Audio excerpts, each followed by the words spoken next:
Violence is the answer. Violence is not always the answer, but it is the answer to today's podcast. We are with Colonel Ed Monk and Lady Bennett here, and we are going to dig in to the problem of mass murders in schools, churches, and organizations in America. Mr. Monk and his organization, Last Resort, has spent the better part of 20 years digging into this problem. We are going to discuss it right now. Let's go. Welcome to another episode of the Carry Trainer Higher Line podcast.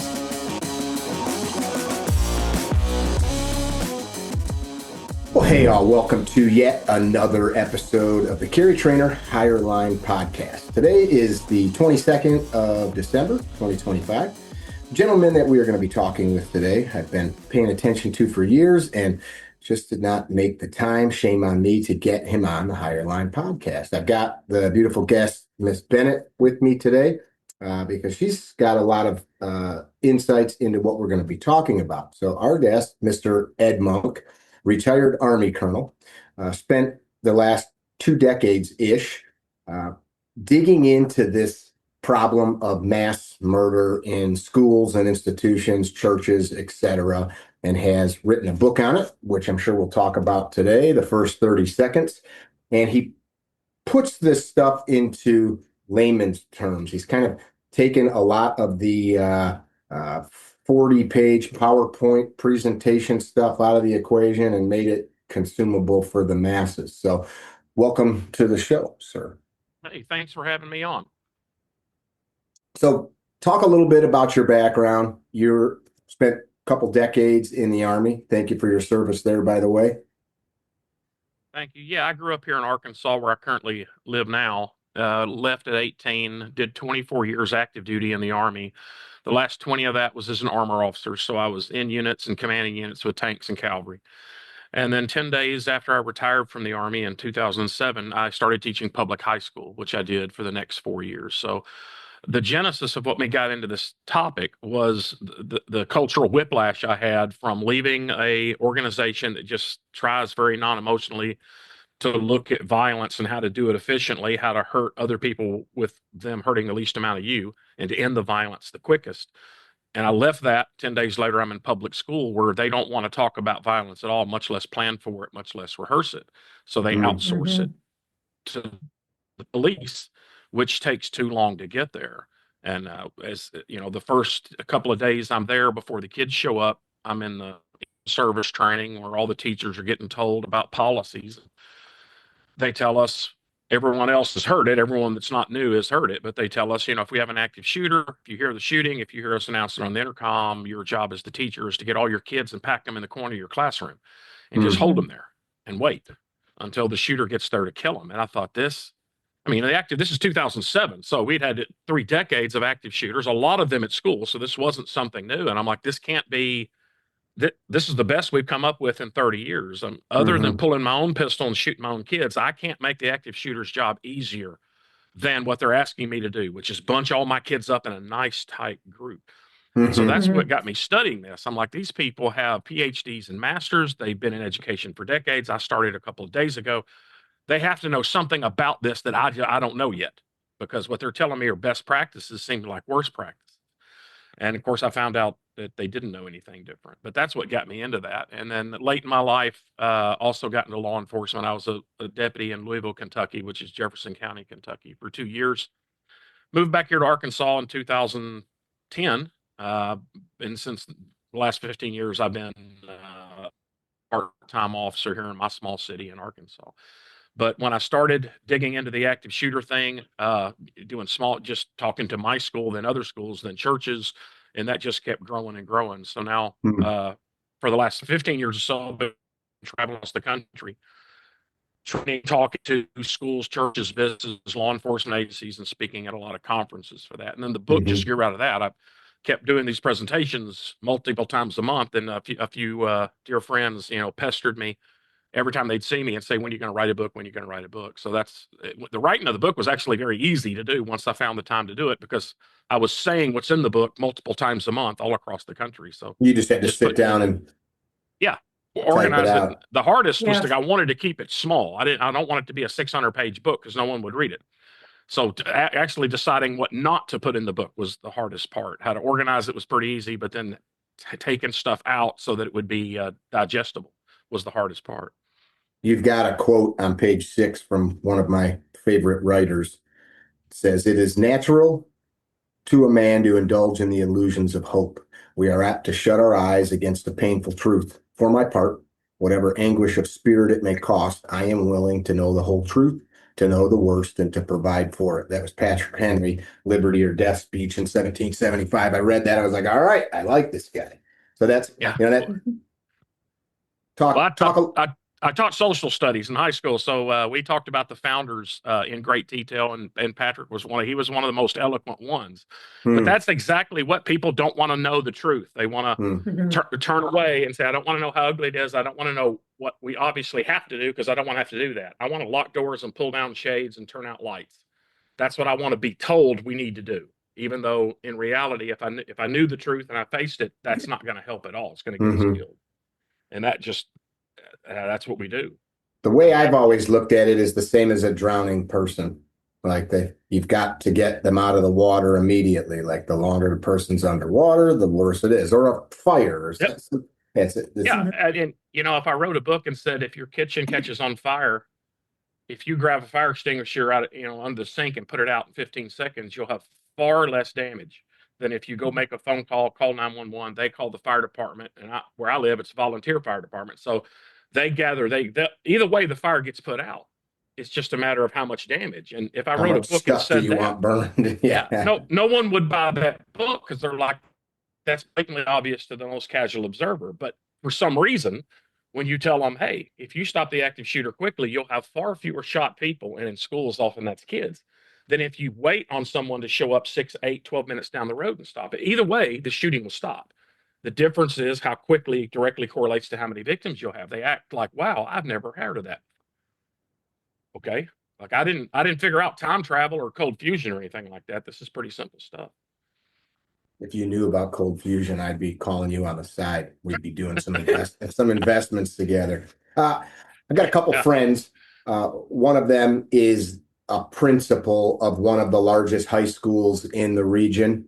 In fact, this guy he was named principal of the year in his region of schools, and he's in the running to be named principal of the year in our state, which is pretty dang cool. And another fella, former Army guy, is a city manager. So he has worked basically as a CEO for cities for the last 20 some odd years, managing the city. So he very much understands the problem we're talking about because he has to liaise between different agencies and organizations to come up with these action plans. So I messaged both of them and I just said, hey, got any questions for Mr. Monk? So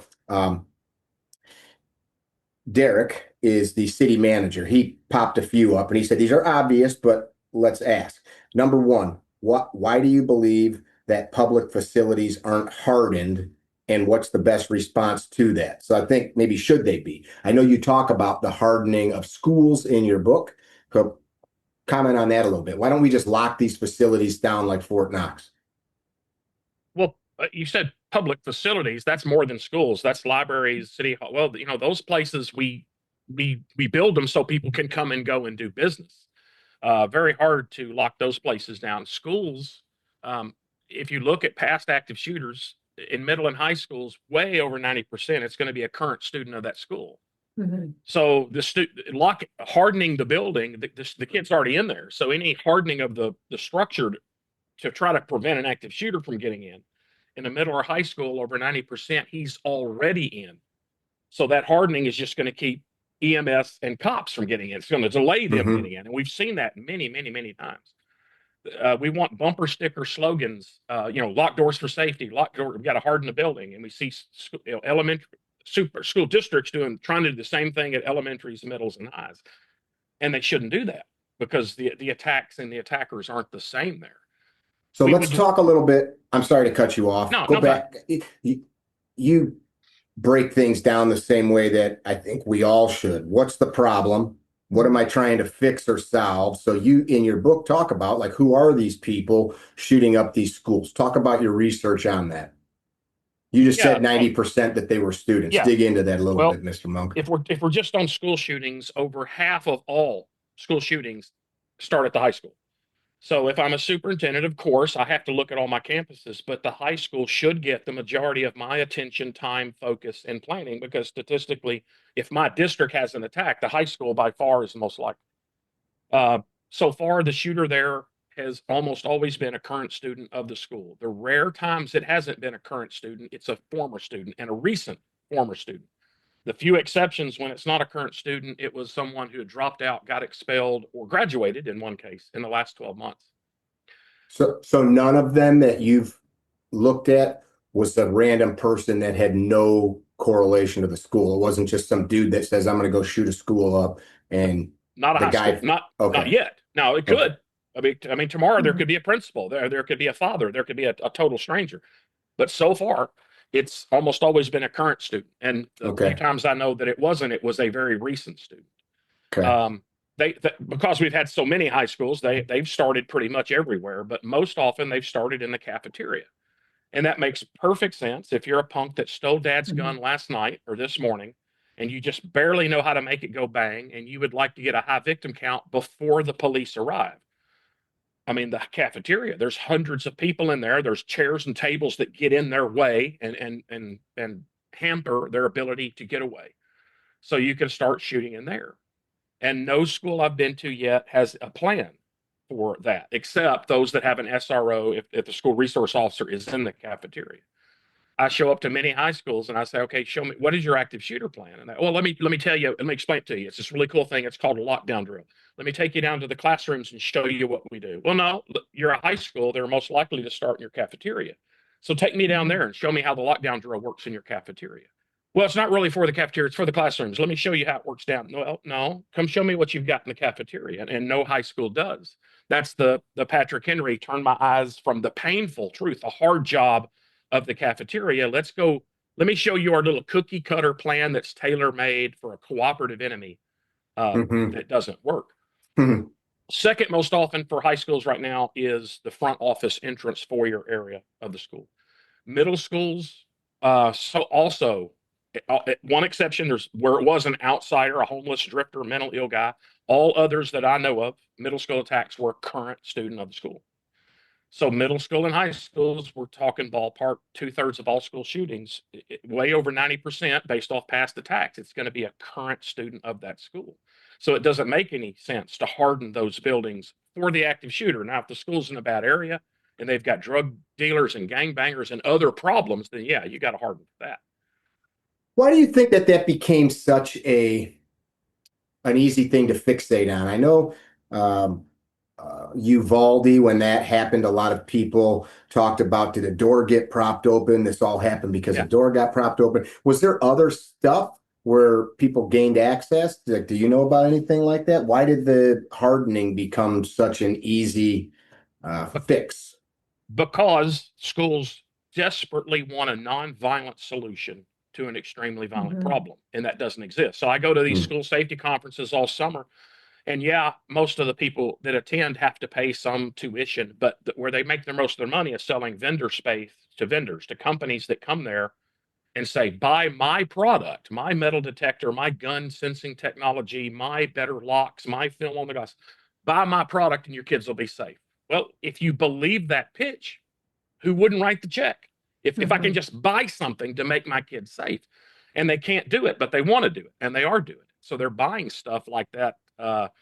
Metal detectors. We're going to put a metal detectors at the entrance. Well, that's not going to work, not against the active shooter. It'll work, to keep thuglets that just want to carry a gun. The kid that wants to carry a pocket knife. Of course, I carried a pocket knife in high school and it wasn't a problem. But Red Lake High School in Minnesota, the high school student of that school that knew there'd be a metal detector at the front door walked right in and shot the guard at the metal detector. Flag on the play, that's not allowed. We bought the metal detector, we put it up there. I'm not laughing at the crime. I'm laughing at your comment. We call it security theater. Everybody at that school probably saw that and said, "We're safe. We care. We did that." You'd have to promise me that for metal detectors to work, you'd have to you have to guarantee me there's no other way to get in the building, which you can't do that. I make Right. some people Right. It's not like sad. it's not like a sci-fi movie where some gate drops as soon as it registers a gun Yeah. or something. Yeah. And Well, it's expensive too. and Yeah. we see this everywhere, right? Ed, you go to courthouses and concert venues, etc., and you look at, no offense to anybody that works security, my father puts himself out every day doing security for a synagogue. You see the people oftentimes standing there with a wand, and I'm not speaking for all of them because there's some badass humans that work the security trade, but you could walk up and she's a tough chick, but she could walk up and beat most of these people up or just push them over and walk past them. So it's a theater, as you said, this idea that we're safe. And people will make the analogy to airports. You know, we put TSA in, we put this up. We know the answer. Why can't we do it for schools? Well, here I am in Arkansas. As far as I know, we have two public airports, Little Rock and what's called Northwest Arkansas. That's two airports. We can finance and do that at two airports. How many schools do we have? How many school buildings do we have? And many you know the answer. How many is it? I don't know. It's huge. But Thousands. And then some schools like Parkland, it happened in building 12. That one high school had at least 12 buildings. So you have kids going building to building as they change classes. It's apples and coconuts. You can't make the change. Now, elementaries, the shooter so far has always been an outsider, the active shooter. So it does. I don't tell them to do it, but I say it is worth considering to harden an elementary, because they're either going to shoot your kids on the playground, which they've done 3 times so far, or they're going to shoot their way into your building. They're going to forcefully enter your building. So for elementaries, hardening the building, better locks, film on the glass, is something to consider, but still understand every hardening decision you make, every hardening action you take is a double-edged sword. Anything that'll delay or stop an active shooter will delay or stop a cop, or will delay or stop people trying to flee from the active shooter. And they never think of the opposite end of it. So you mentioned Uvalde. We love to learn when we look at these attacks. What we want to hear and what we want to remember and learn are easy lessons that we like. So the lesson from Parkland was, well, it was a coward SRO and you didn't go in. If you had a brave SRO, those kids wouldn't have died. No, Ed, the SRO got there. There was 24 people already shot by the time the SRO got there. Go back a little bit, because some of these things are a long time ago. I've had to reread them, and I'm reading about this stuff all the time. So Parkland, define this. Parkland High School in Florida, an expelled former student of the high school showed up with a rifle, went into a 3-story academic building, shot 24 people on the first floor in 90 seconds. And then nobody on the second floor, shot 10 people on the third floor. So there was this is building number 12. There's at least 12 buildings on this campus. So schools, I'm not saying don't have a school resource officer, but don't have a school resource officer and say, there, we're safe. See, we got a cop over there in uniform, so we're safe. Because they had a cop and he was in a different building. There's 12 buildings on this campus. So the cop got a call on his school radio that there's fireworks being set off near building 12. That's what someone called the office to report, because they heard popping sounds. So the SRO goes over expecting to have to deal with a knucklehead kid setting off fireworks, and he hears the shooting in the building. He recognizes it is gunfire, not his fireworks. And he says over his sheriff's radio, we have gunfire in building 1200, and then he doesn't go in. In fact, he backs up and hides between 2 other buildings. But so people label him as a coward, and that is probably not inaccurate. But what they then say is, well, see, if he'd have run in there, instead of backing up and hiding, everybody would have lived. No, when he got there, the 24th person was being shot on the other side of the building. So he could have saved the people on the 3rd floor, but time matters. So in Uvalde, the shooter entered the building, a 1-story elementary building. He shot for he was in there 2 minutes, 55 seconds before the cops entered the same door. It took him 20-something seconds to walk down to where he started shooting. So he roughly had 2.5 minutes to shoot unopposed anybody he could find until the cops got in. And so we like to learn the bad lessons there. One is he walked in a door. The door was not locked. And so people say that's the lesson. If they had the door locked, this wouldn't happen. No. The door he entered had a glass in it with no film or no chicken wire, and then there was a big window to the right of the door from the outside with no film or chicken wire. He could have shot through either of those glass, reached in, hit the bar, and walked in. It would have delayed him 5-10 seconds at the most. So I'm not saying don't lock your doors, but don't lock your doors and say, there, we're safe. Lock your doors and say, that should give us an audible warning that he's coming as he shoots his way. And then it should delay 5 to 10 seconds. So he shot 2.5 minutes completely unopposed. Then the cops came in, made contact with him. He shot at the cops. The cops broke contact and then did not reaggress and let him stay down there. And so a total of 38 people were shot. The cops broke contact and it took them over an hour to finally kill him after that. And, and that is a problem. We need to address that police inaction. But if that video in Uvalde, which you can find on the internet, it has sound, so you can actually count the shots. He shot somewhere between 125 and 130 rounds, the active shooter inside that building. Shot between 125 and 130 rounds before the cops got in there. He shot less than 30 after the cops got in the building, less than 30 rounds. And some of those were at the cops. So he had already shot the vast majority of his rounds in that building before the cops got in there. I think it's safe to assume he shot the vast majority of his victims before they get in. So the vast majority of the victims were not shot because the cops backed up and then didn't act. A few were probably shot because of that. And some of the ones that were previously shot possibly died from their wounds because we didn't get medical attention to them. But out of the 38 shot, I think it's safe to guess 28 to 33, somewhere around in there, would have been shot even if the police had performed perfectly once they got in the building, because this is all about time. And that's what we don't want to hear. We want to blame it on cops. The door wasn't locked. Something we'll train cops better and this won't happen again. We'll lock our doors and this won't happen again. At least 3 schools they just shot through the glass. The Covenant School, the St. Louis High School, and one other that's escaping me now. But I haven't been to a school yet that doesn't have glass somewhere, that doesn't have a window somewhere around it, glass in the door, glass next to the door. But they think if we buy this product, then we'll be okay. And I think this is human nature. They will be okay until the shooter shows up. And then we do this with everything. We want to take a pill to fix this or that. We like this. Humans like it. My buddy Z, 5th Group SF guy, he likes to say the path of least resistance. We all want to, give me this thing. Like, I want to know that if I drink coffee every day, it's going to stop me from having dementia. You see all these things shared on the internet. So it's like, yeah, I'm good to go. Why is it when a girl like her or a guy like you has all this data and you go to a school board or a superintendent or a principal and you lay out these facts, because they are facts, why is there such pushback? Because they don't like what the facts say. It's like the doctor that gives a very bad diagnosis and he says, listen, I give you 3 options. None of them are perfect. None of them are really, really good.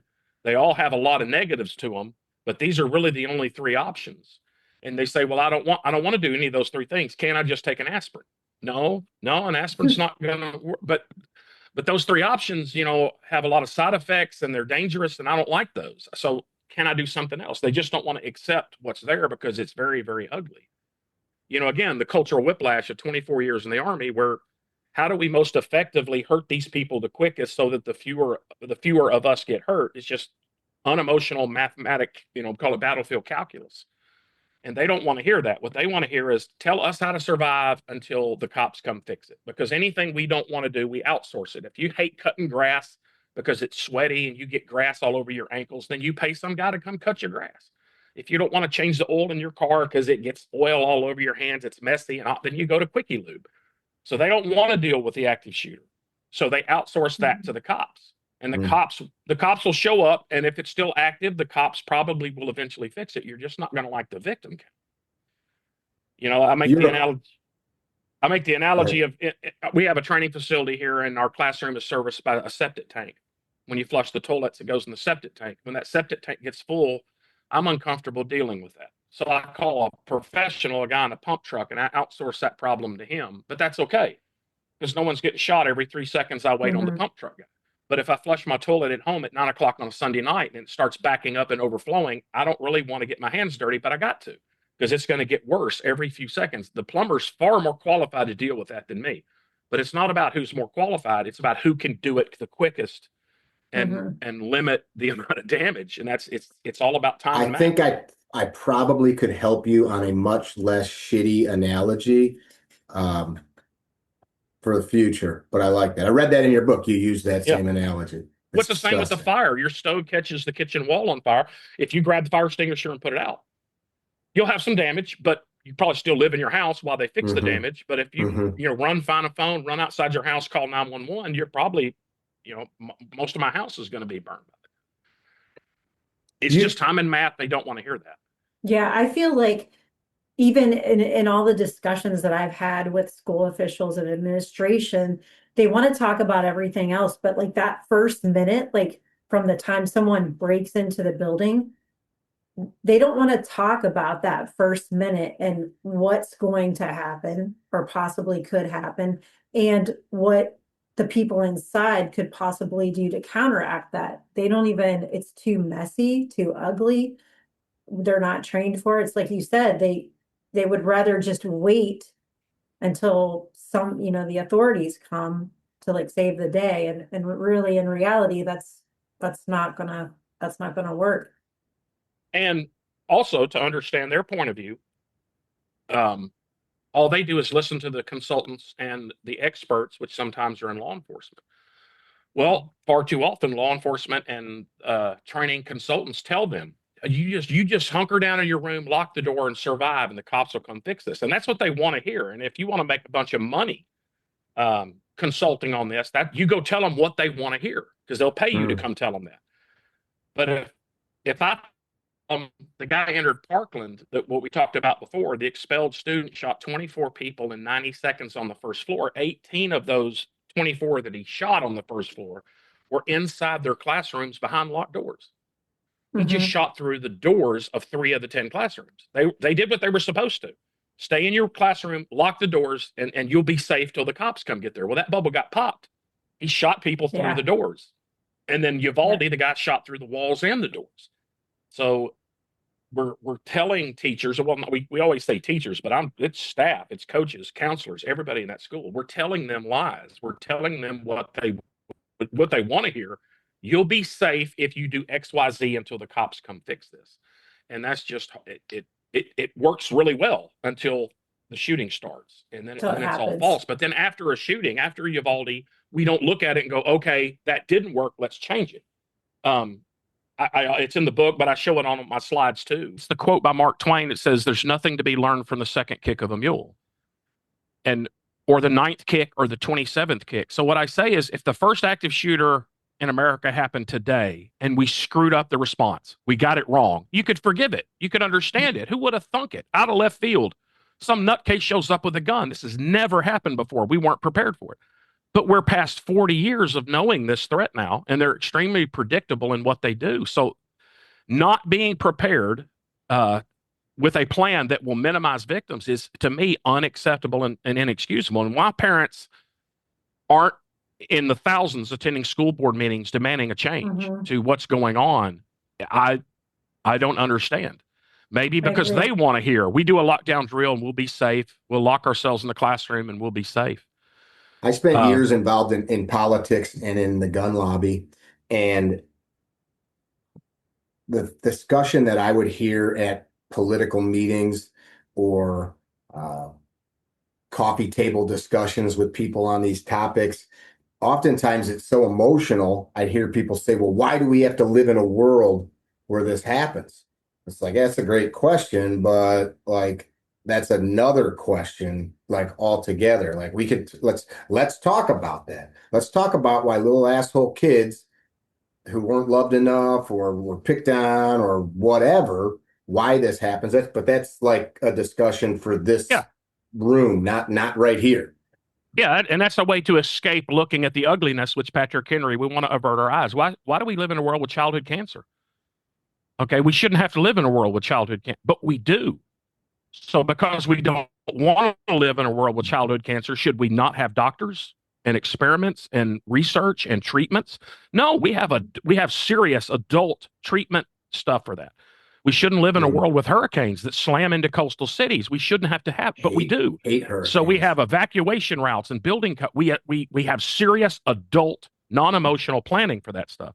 Shouldn't live in a world where people show up with guns and shoot other people. But that's the world we live in, at least for the last 60, 70 years. So just like all those other things we would rather not have and rather not deal with, we got to roll up our sleeves and have an adult plan for it.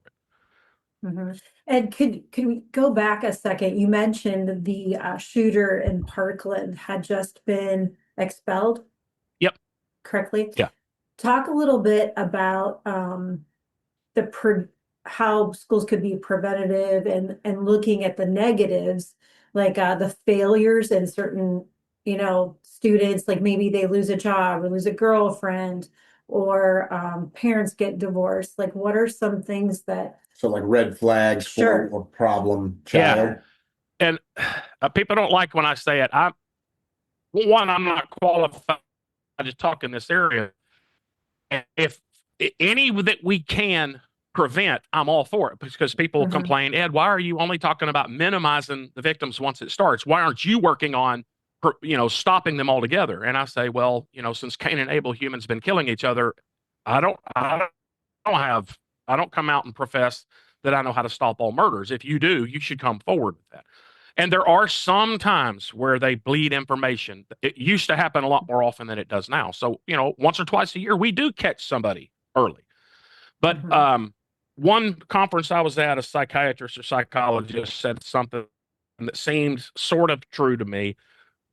He said, this isn't every active shooter, but he said, to me, there seems to be three major reasons. And one is a series of losses from the perspective of the shooter. And you mentioned it. My parents got divorced. My mother died. My girlfriend broke up with me. I lost my job. I failed a class.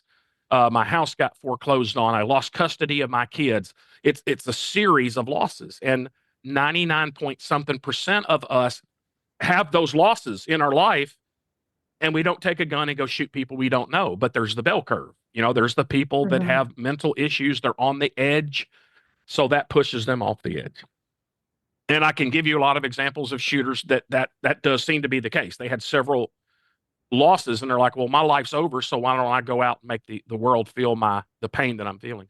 The other was psychotic. Thurston High School in Oregon, the kid was hearing voices telling him to kill. I don't know what it's like to hear voices in my head telling me to kill people I don't know, but that's a psychotic break. And so that's just, again, a mental illness thing.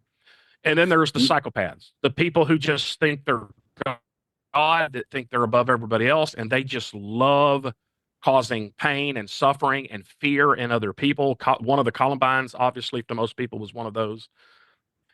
So that's another one. So then, because we don't want to look at what we should look at, what I've been hearing the last 5-6 years that I didn't hear a lot before was it is about mental health. This is all about funding for mental health. We have to have better access for mental health, and these will stop. And again, I'm not a mental health expert. I have no expertise in the field. Do you think we have better mental health and access to mental health now or in the 1940s and 50s? And they'll say, now. Yeah. Well, when we had lower quality and less access, we didn't have these things. And several of the active shooters had been for a long time under the care of a mental health professional. If you really want to hear an emotional person talk, Max Schachter is a father whose son died on the first floor of Parkland. He'll go off and he reads these quotes about how we as a society let that shooter slip through the cracks because of his mental illness. And he's like, we didn't let him slip through the cracks. He had over 108 sessions with a mental health professional before that shooting. There was no crack there. He had all the help we could possibly offer. It just didn't do it. The Thurston, Oregon, the guy that said he heard voices in his head that shot a bunch of people at his high school cafeteria. He had been under the care of a mental health professional for years and years. So I think they call it practicing medicine for a reason. You've talked about the contingent of people that say, let's not use violence for this. Let's talk these kids down. Let's somehow use words or some other means Talk about that a little bit. It's just one more example of they want a nonviolent solution to a violent problem. And I didn't hear this until Uvalde. And so about 5 years ago, less than that, actually, Uvalde's less than 5 years. That's when I started getting calls. I've been getting calls for 15 years. Hey, come to train our church staff, our school staff, our business. But only after Uvalde did I start getting calls, and it was almost all from schools saying, come train our staff how to talk the guy down, how to de-escalate this through, exceptional verbal prowess on how to. And I'm like, no, I'm not going to come give you hope that something that works less than 5% of the time. Have there been a couple of cases where people talked the shooter into stopping? Yeah, those are the very rare, low, uncommitted, low motivated shooters. That's not going to work 95% of the time. So I'm not qualified to do that. You need to talk to somebody like a hostage negotiator or something, but I'm not going to come give you hope that I'm not going to tell you, lock your doors and you'll be safe. Have an SRO and you'll be safe. Buy this gun sensing technology and you'll be safe. I'm not going to come tell you to talk the guy down, because I can give you several examples where people tried to talk the guy down and that just enraged him more and they got shot. You mentioned in the book that sicko from, I think, Ohio, what he said to the parents while being sentenced. Do you remember that? Yeah. You use after he wrote killer on his t-shirt really big with a marker, and he was allowed to wear that in his sentencing hearing. He pled guilty, and then he listened to the families of the people he killed give their impact statements. Then he listened to the fellow students he had shot but lived give their impact statements. And then he said he's allowed to give a statement before the judge passed the sentence. And he held up his hand like this. And he says, this hand that pulled the trigger that killed your sons now masturbates at the memory. F all of you. But he used the real word. F all of you. Smiling the whole time that they all spoke. And that's before the judge decides where in the sentencing guidelines he's going to go. That's not a rational person, even if you're pure evil, but you're rational. That's when you say, I found Jesus. I'm so sorry. I don't know why I did that. Please show mercy. I would trade places with him if I could. That's what a rational person says before sentencing. But this guy is just completely whacked out. And that's what I tell. That's what's coming. That's what's coming. He will shoot the guard at your metal detector. He'll shoot through your glass. He's not cooperative. You're not going to talk him out of it. And they don't want, again, that's ugly. So they don't like talking about that. I think that's probably, I'm sorry, sir. No, well, I also show a video in Parkland when he starts shooting on the first floor. A teacher in one of the classrooms that he shot into and shot several of her students. She's behind her desk saying, this is an interview with her afterwards. She says, I'm crouched behind my desk watching my kids get shot. And I'm saying, what do I do? What do I do? What do I do? And she finally says, I decided if he came in the door, which she thought he would do, which he could have if he'd wanted to, but he didn't. She said, when he comes in my room, I'm going to stand up from behind my desk and say, we love you. Because in her mind, who could shoot somebody that loves? Well, he could. But that's what a teacher's now, no matter what a kid does, what is a teacher or a principal or a counselor, what can they do in response? And there's only one answer, and that's talk. Tell them they're naughty and they done bad. Tell them they have detention. Tell them they got to go home. They're suspended. Tell them but everything's talking. So she's like, what do I say? What do I say? Because that's the only thing we can do with kids is say something to them instead of, I'm going to be next to the door, and when he comes in here, I'm going to crush his head like a tomato with a baseball bat, or me and we're going to tackle him, and I'm going to push my thumb through his eye socket. We don't. That's violence. All we do with kids is talk. So they're looking for a talking solution to that, which of course is not going to work, but that's what they want. I've met teachers that keep cans of soup on their desk, hockey pucks, a softball. I've heard different teachers, because it's something that they're allowed to have, that, one of them played hockey, so he always has a stack of hockey pucks that he can whip at the door. Another one, soup cans. But that's insanity. That is total insanity. Brian, who's the principal, had asked, what's your thought on deterrence in the school setting? Alice procedures in the school, are there any indicators that are consistent in mass shootings? So that's 3 different questions there. We've been talking about some of those consistencies. Maybe we'll start with that. So you talked about some of the consistencies with the the bad guy, is there any consistency with the school district, the building type, anything like that? I don't have enough data to make any kind of firm conclusion. There is some deterrent value to having a school resource officer there, but it's not 100%. The South Carolina Townsville shooter said, I'm either going to do the middle school or the elementary school. One of three reasons I think he decided on the elementary was the middle school had an SRO.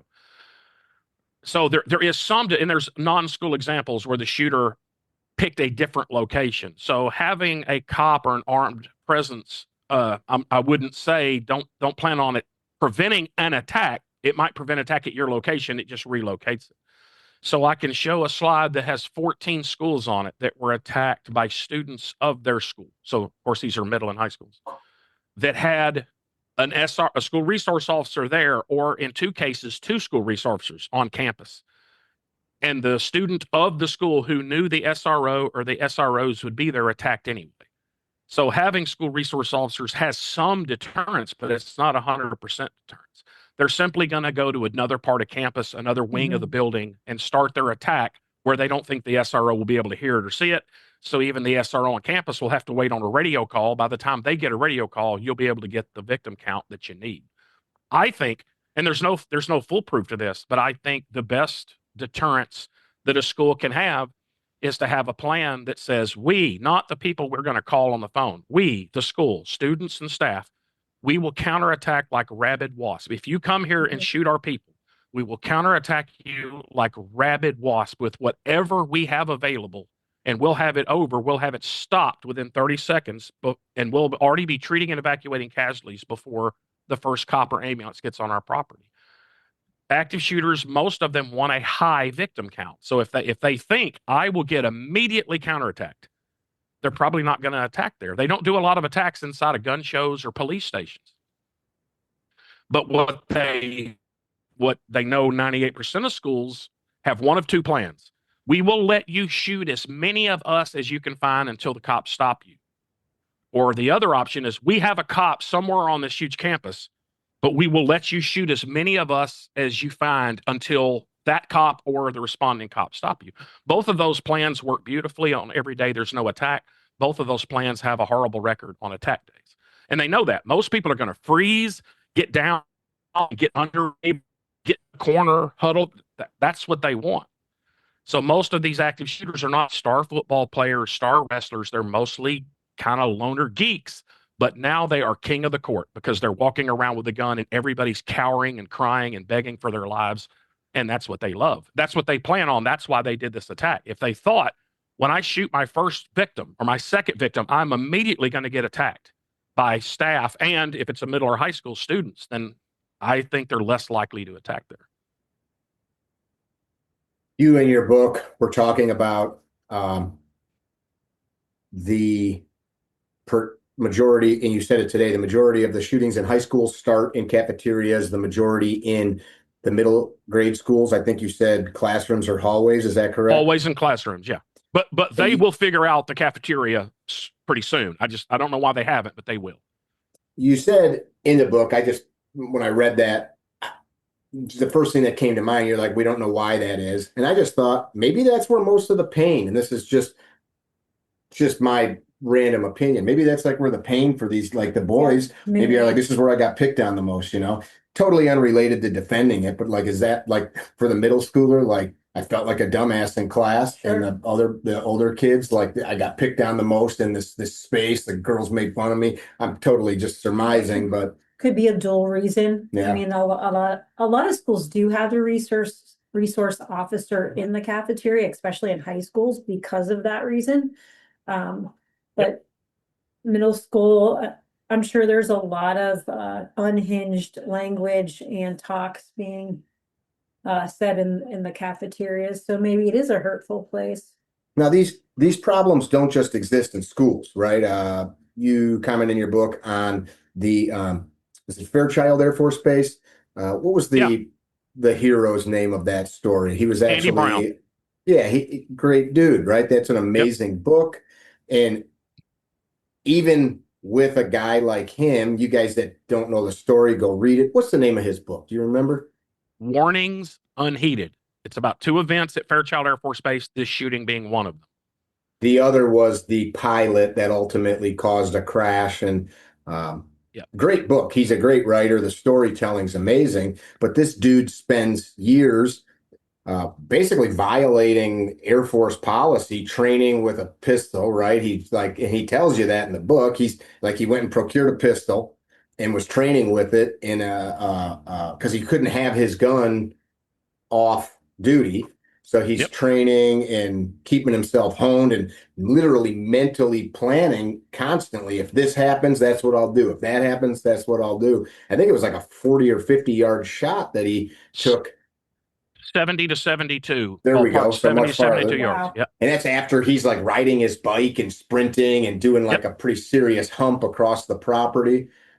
But even in a place, my point in bringing the story up, even in a place like that, where you've got soldiers, airmen, warriors, it still did not receive an immediate response of counter violence. So this is not just a place with little kids being a problem. Comment on that, son.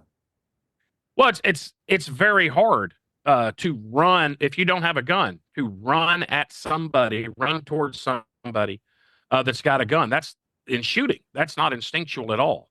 But we got to tell people that, at schools and other places, instead of what you do is hide and try to survive, we got to tell them, no, everybody has 3 options and one of them is fight. So for the minority of people who are physically and mentally capable of doing that, we're telling you ahead of time, please do so. So it's not everybody hide in the corner. Everybody do this. Everybody has 3 choices. And for those of you who are willing to fight, do so as soon as possible, because that'll eliminate it. And an amazing thing about Andy's story is that's the fastest 911 call that I have data on that reached a 911 center of that jurisdiction. 46 seconds after the first shot, the first 911 call was heard. And then it only took the person who heard that 15 seconds to hear it and then push a radio button and tell every cop on dispatch about the shooting. So it was I think 46 second for the first call, then 15 more seconds for the dispatch. And in a minute and a half, a cop, Andy Brown, pedaled his 10-speed bicycle a quarter of a mile, jumped off of it, and shot the guy. So fast 911, unbelievably fast dispatch, unbelievable, aggressive, professional police action, and we still have 26 people shot. Andy Brown did God's work. He just did it too late. Not his fault. He did it as soon as he could possibly do it. But had he been in the hospital where it started, we would have had a very low victim count had he fought back earlier. He couldn't have because he wasn't there. That story is amazing. That story further illustrates mental health. This kid had been looked at by doctors and psychologists and therapists over and over and over. People recommended he be booted out of the Air Force and all kinds of stuff. And he, year after year after year, kept just getting pushed off on the next person. Yep. And of course, it's not my book because it happened after I published my book, but I went up and trained the military police company at West Point, and they invited in other local police and their gate guards and that kind of stuff. So here's a military base for you. West Point's a military installation. Which, by the way, you're a graduate of West Point. Yeah, I was paroled from there. So okay, have a military police company, carry a SIG 320, carry on duty. So a military policeman, law enforcement officer, while he's on duty, an 8-hour shift at West Point is required to carry the Army pistol. When he's done, she is done with the shift, so she's off duty, she has to turn that gun in, and she is prohibited from carrying a gun. Military police officers are prohibited from carrying guns on post when they're not on duty. But if they drive off post while they're off duty, they can carry a concealed gun while they're off post because of LEOSA. This is just crazy, mind-numbing rules that we have. The military police officer patrolling, and we make him or her carry a pistol because we know there's protection. Right, he or she'd be in trouble if they didn't have it. Yeah, but when they're off duty, they would be the same protection if they were at the post exchange, which is like the Walmart on a military base, at the movie theater, at the grocery store, pumping gas, at the hospital. But no, they're prohibited from carrying when they're not on duty. But they can carry off post when they're not on duty. The rules are just insane. They make no sense. Well, you were an Army officer. Why are we so insane? Because like schools, the Army likes order and discipline and rule following. So I think probably Fort Hood, there's been two Fort Hood shootings. The first Fort Hood shooting, where I think there's 43 people shot, 40 something. A lot of people are like, I don't understand. He was shot as shooting in a building with hundreds of other soldiers. Why didn't any of the other soldiers shoot back? And we're like, because people think all the soldiers are walking around posts carrying loaded guns. And of course, they're not. In fact, they're locked up in the arms room. And even if we go out to a range to train on those guns, we go get the guns, but the ammunition comes out to the range. We never have the guns with ammo on us on post. So of course that's the reason. So it's even easier to shoot people on a military base because only the cops can fight back. Even off-duty cops can't fight back when you're on a military installation. But in every state now, if you start shooting in a public place, unless it's a restricted place like a school or a courthouse, you start shooting at a Walmart or a movie theater, you got off-duty cops and armed citizens that you have to worry about. And that's just and so I was in one place and they're like, Ed, no, you're wrong. It's just force protection. It's not control. It's force protection. They're simply trying to save lives. And I'm like, oh, really? Fort Hood 1, Fort Hood 2, Fort Bragg. Now we had Fort Stewart not too long ago, Little Rock recruiting station, Fairchild Air Force Base. If I list all the military installation shootings, there's over 200 people shot. So you're telling me if we allowed soldiers to carry concealed, and make whatever training permit requirement you want on a military base, that's fine. Are you telling me over the last 15, 20 years, they would have shot by accident 200 people? So it's not force protection. One would get fewer of a shot than the other. We like control. So you must be a victim. If someone shoots you up, we'll have a memorial service, we'll replace you, and we'll keep going. I think that actually is a really good illustration. It's a huge data set because there's so many military installations and soldiers and sailors and airmen, but it's people that say we should just disarm society. You don't get any more disarmed than these huge. And my brother was stationed at Fort Hood. I've been on Fort Bragg. These places are like cities. They're huge. Yeah, they are cities. Yeah. Yeah, especially these like Hood. They're completely disarmed, like you said. So it's just like a town where only the cops have guns, except nobody else does. You just said that. I'm not repeating you for any reason other than like you would probably could search anybody and every gun's going to be in cabinets like these on that post or base or airfield. But these things still happen. So like the argument of just get rid of all guns and only cops have guns, it doesn't work. I mean, somebody might argue, well, the gun came from off post and it made its way in there illegally, but it's foolhardy. Brian had asked about the Alice. I think we started talking about that earlier. Is that better than anything else that we've got? It's better than nothing. But so the worst is the lockdown, where everybody does the exact same passive thing. That's horribly stupid. But schools have it because it's easy to type, it's easy to drill, it makes everybody feel safe. It makes no sense that everybody does the same thing, regardless of where they are in relation to the shooter. So then the next least bad thing is run, hide, fight. Alice, Avert, Alert, Strategos, there's 5 or 6 major training companies. They all put different words on it, but it's run, hide, fight. And they all say fight only as a last resort. So the fact that they've got 3 options there and the fact that fight's there is good. So that's a great improvement from run, hide, fight. What we have to do is just put fight first. We just have to put fight first. But people don't want to hear that. Schools don't want to hear that. So fight only. If there's no other thing you can possibly do, then begrudgingly, reluctantly fight. That's what they want to hear because they don't want to have to fight. They don't want to have to violence. Well, we got to put fight first. For those that are mentally capable and physically capable, the sooner somebody fights, the fewer of all of us will be shot. So we just have to put fight first and tell everybody to consider fight first. For those that are mentally and physically capable, do it. And the fewer of us will be shot. So it's when you say that, 125-pound chick, kindergarten teacher, high school teacher, we both practice grappling and striking arts. I have for years. That's a hard spot. You tell a mom, yeah, you got to run at that guy and claw him and scratch on him. So you've looked at this problem for years. You've talked to all these people. You've gone in the churches, the schools, etc. People say, "Well, how do I fight them?" I'm sure that Yeah. that question comes up. What you Yeah. got? So, well, the long answer is if you call the cops and say, we got an active shooter here, come stop him. When that cop runs in that building, that cop's got like 8 or 9 tools on him or her. And I guarantee you which one of those he or she'll have in his hand. And it's the gun, because that is the most efficient tool. He won't come in there holding his pepper spray or his baton or his taser or his handcuffs or his radio. And he's got a bunch of tools in his car, but he will have a gun in his hand. So that's by far the most efficient tool. But if by policy or law you won't or you can't have a gun, then you need to have the next best legal tool available to you. So we trained people, the victims, on how to fight so they can fight and end it before the cops get there. And we don't teach them boxing or jujitsu. We teach them very simple things. And one of the most important things is to learn, know, and understand what a reload and a malfunction in a gun looks like.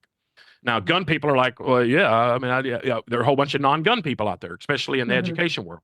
So with a 60-second video, we don't even have to bring guns in, because that'll make some people mad. We just show them, if you see a box coming out of the bottom of the grip or the front, if you see a box coming out, or if you see repetitive back and forth motion up top, the gun he's experiencing a malfunction or he's having trouble with a reload. In either case, the gun cannot fire, and his attention is completely on that tool that right now is not working. So that is a great time for the people capable of advancing towards and hurting him, and for the people not capable, running the hell away from him while he's focused on his guns, not looking at the victims, and he's trying to do it. And what I always tell teachers is I force to drag them back through the mental anguish of the jammed up stapler. Every teacher has experienced a jammed up stapler. And I say, when your stapler jams up, what do? Well, you have to stop monitoring your kids. You have to look at this broke crap piece of tool in your hand. You have to forcefully pry it open, fling all the bent staples out, put a new roll in, and close it. That's exactly what he's doing to that gun. So his focus is on the tool, not on looking for victims. And he's struggling with that. And so there's no better time to run at and fight a guy with a gun trying to kill you than when that gun does not work. So that's the big thing.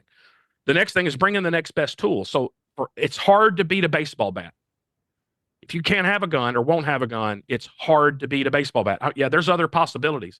So I'm not going to tell you where it is, but I'm going back up. This will be my 4th time going to this school in another state. The last time I was up there, we went through all the schools, did a walkthrough, talking about all the options. That principal said, we are going to buy every staff member a baseball bat with the school logo on it. It's going to be a spirit thing to have in the classroom. Yay, Bulldogs or Eagles or whatever. I don't even know what their mascot is. On every other day, it's going to be sports memorabilia. On attack day, on opposite day, it's going to be a weapon.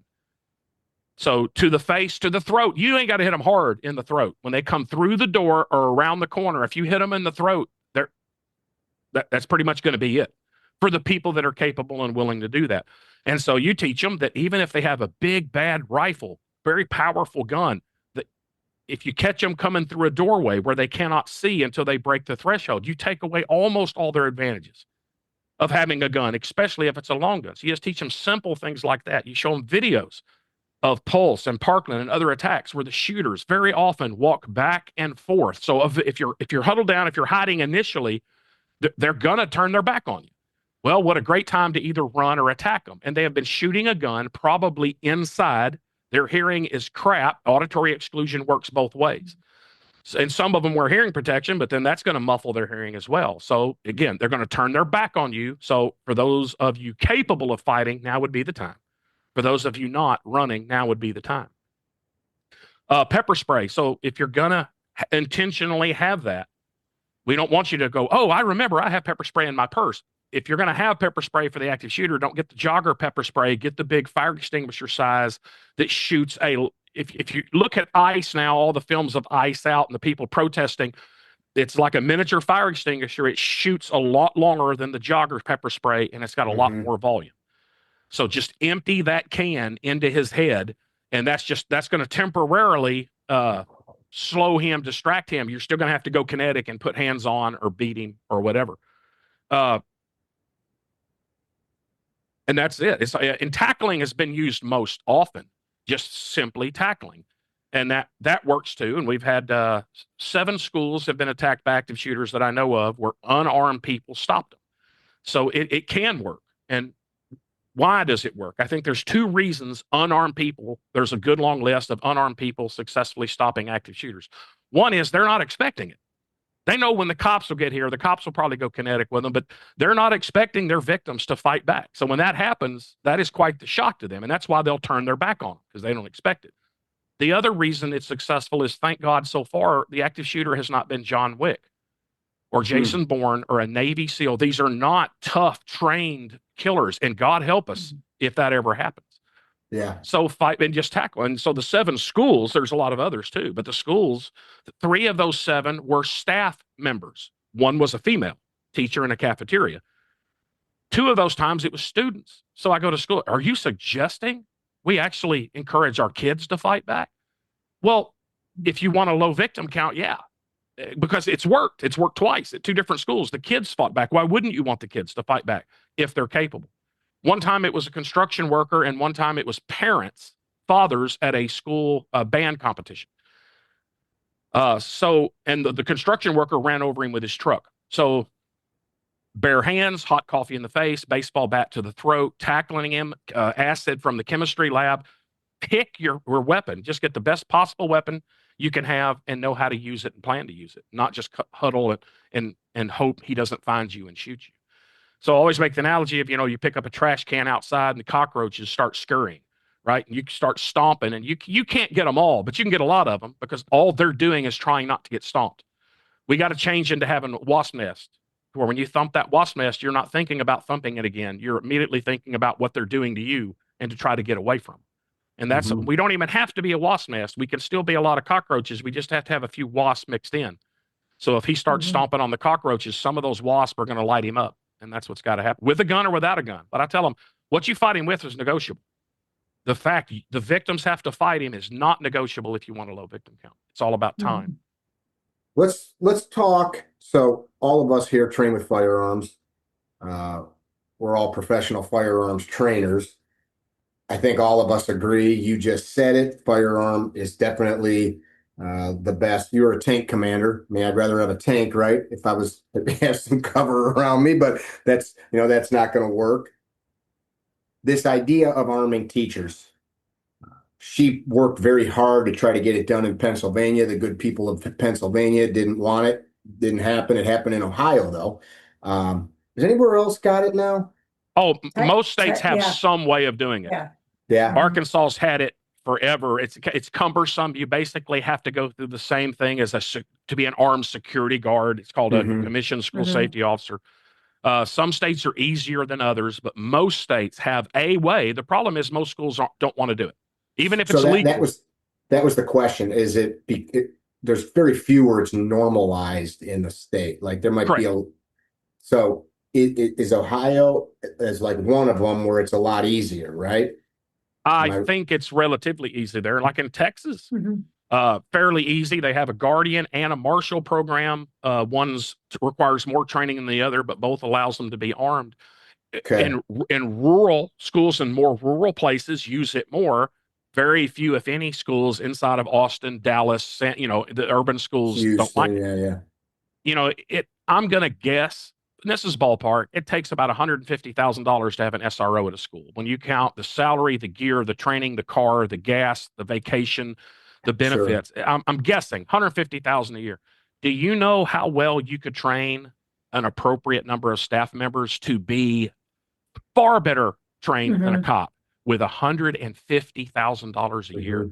But they don't like that. They want a government employee with a blue shirt or a brown shirt and a badge because that's what makes them feel like it's right and good. Red tape, baby. So they'll have one cop on this huge campus with 17 buildings instead of having enough armed people spread out around the school.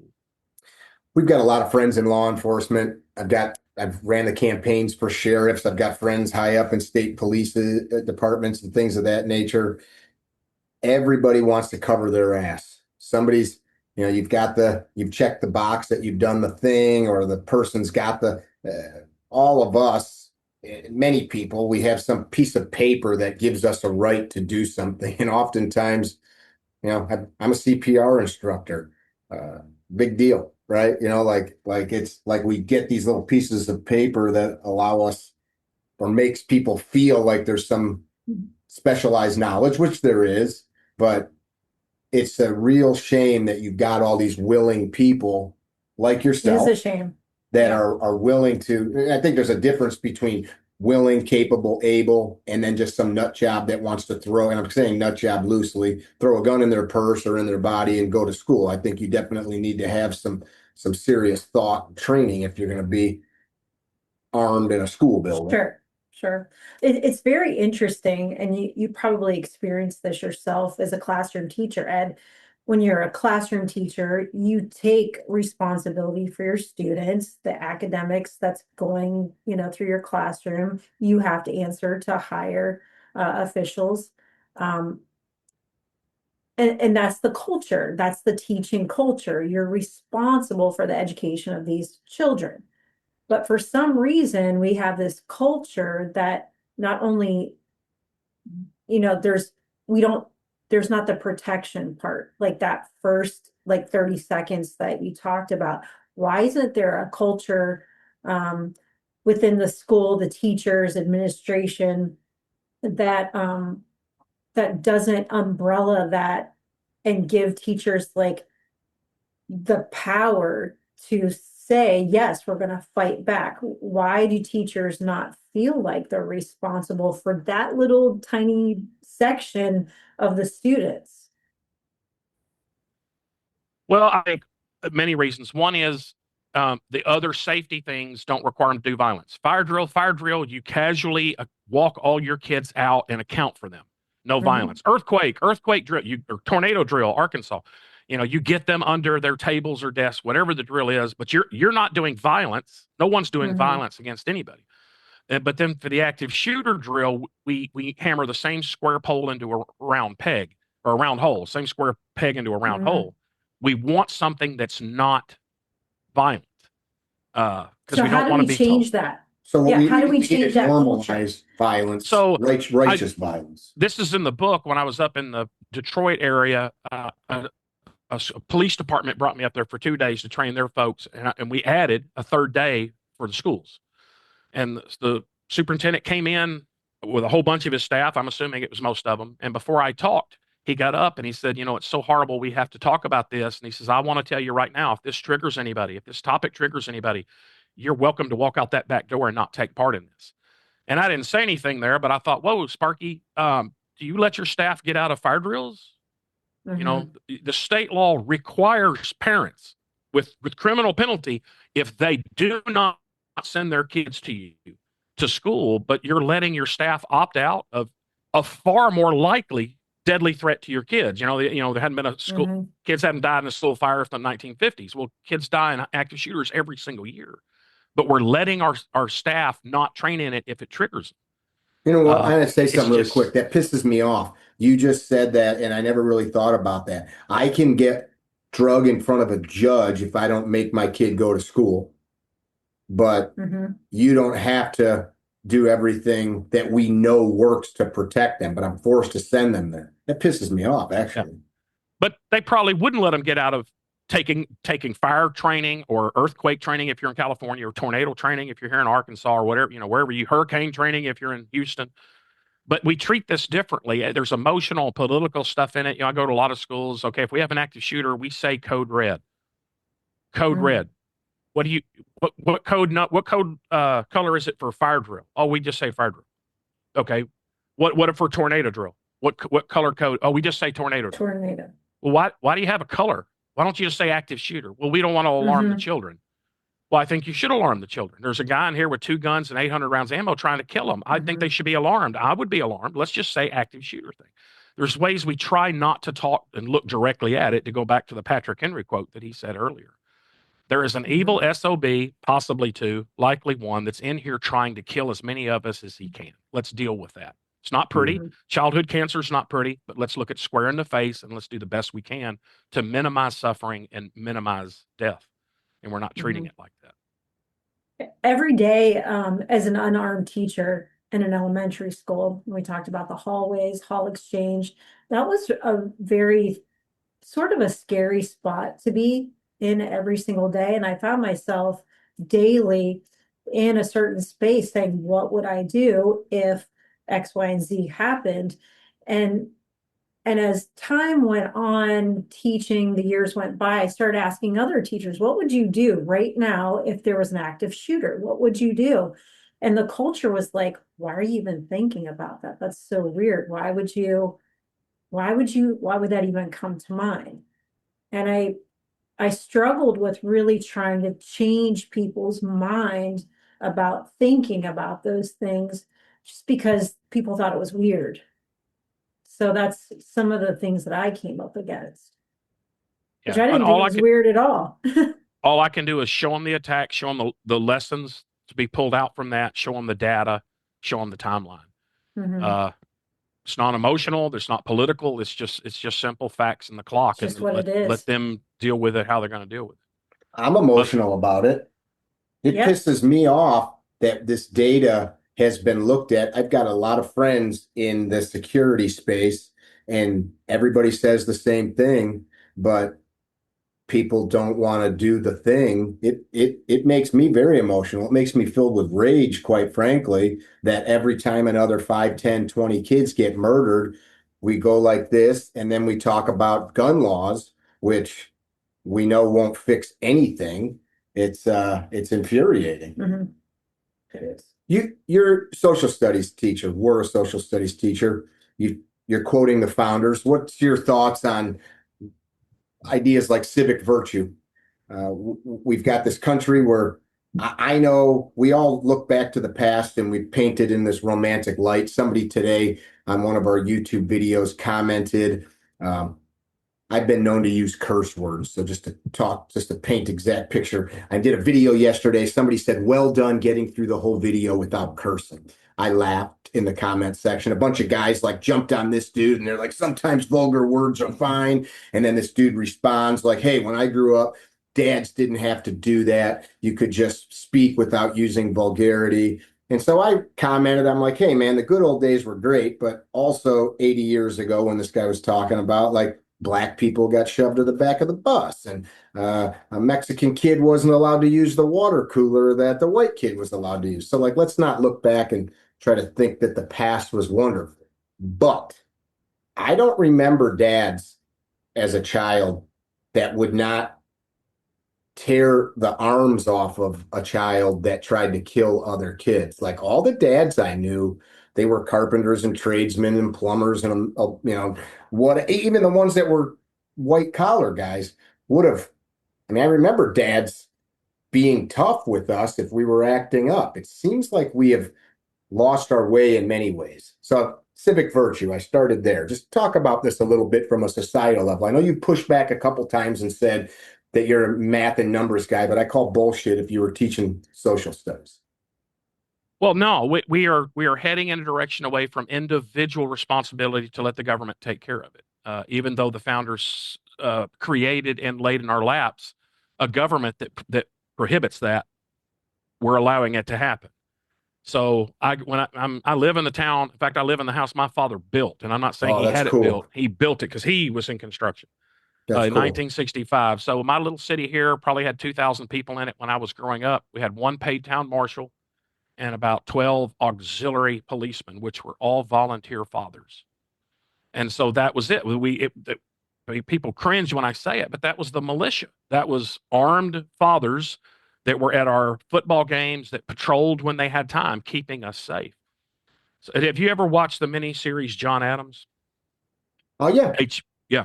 There's a wonderful, and I don't know if there's truth to it or not, but there's a wonderful scene in it where he is in France with Ben Franklin. He's serving as a diplomat trying to get aid from France. And he's at this big, fancy, well to do party with everybody's in makeup and wigs. He's there to speak French.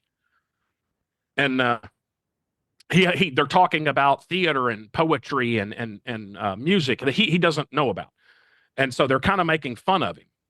And there's this great place where stop. He goes, my country, my new country, is struggling to exist, struggling to be free and exist.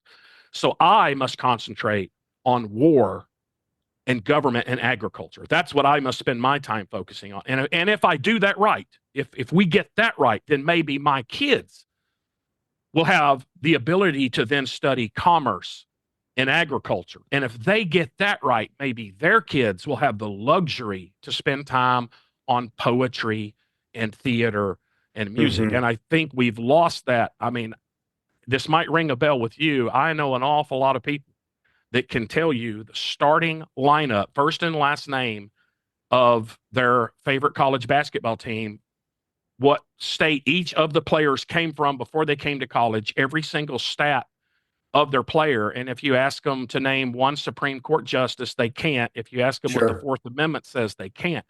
So to me, that's they're dealing with theater and poetry, and they don't know the basics of our rights and our government and holding, because our founders said flat out, not in code,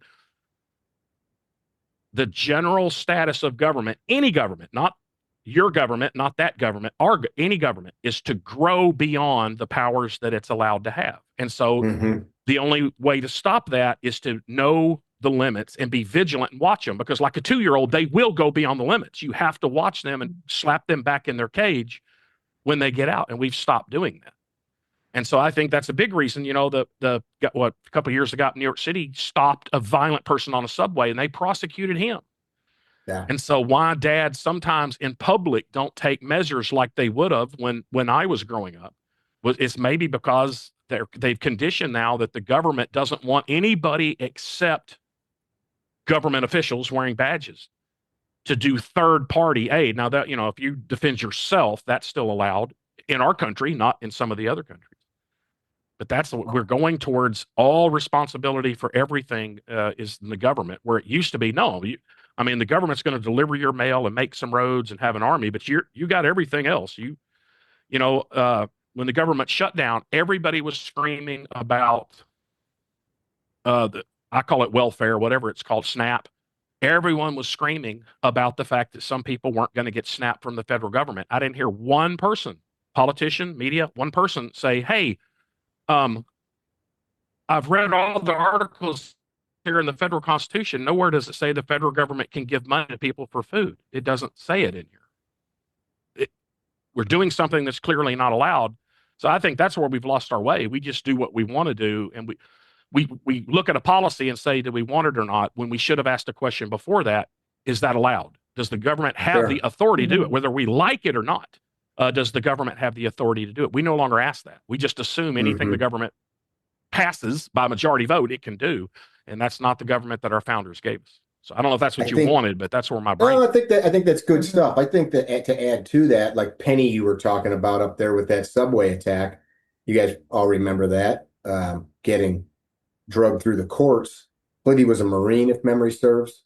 Put that guy in a rear naked choke and held him after the guy was threatening to kill people on that train. People are scared to act because they're afraid of legal recourse, or worse. Arvada, Colorado, a handful of years ago. I've got family in the town. I've stood in the spot where it happened. That guy came to the town to start killing cops, and a gentleman saw it happening, came out and killed the attacker. And when the police arrived to the scene, they killed him, the good guy. So that's something to be fearful of too. Folks are afraid to get involved because maybe they'll become the target when law enforcement arrives. These are not easy problems always to thresh out, but I took an oath to defend the Constitution as a cadet, as an officer, as a deputy, and now as a city police officer. So I've taken that oath 4 times.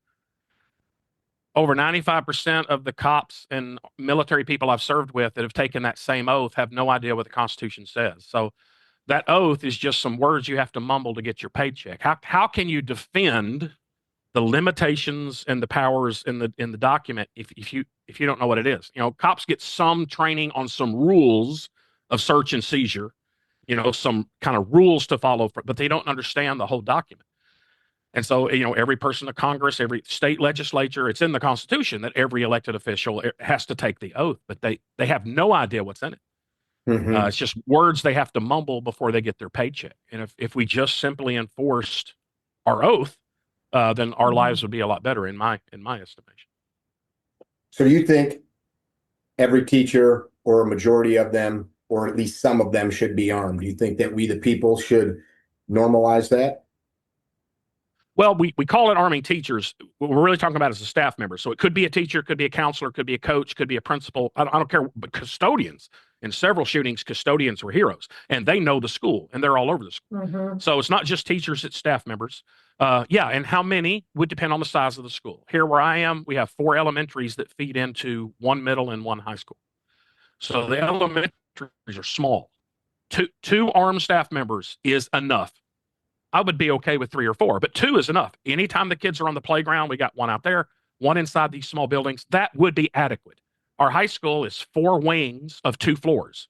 So you'd have to have 2 in each wing of each floor for redundancy. That way, if you and I are on the east wing bottom floor, when you're at lunch, and we don't have the same lunch period, by the way, when you're at lunch, you're part of the lunch protecting cafeteria. I'm protecting our hallway. If I go on a field trip or you have a sick day, one of us is still there.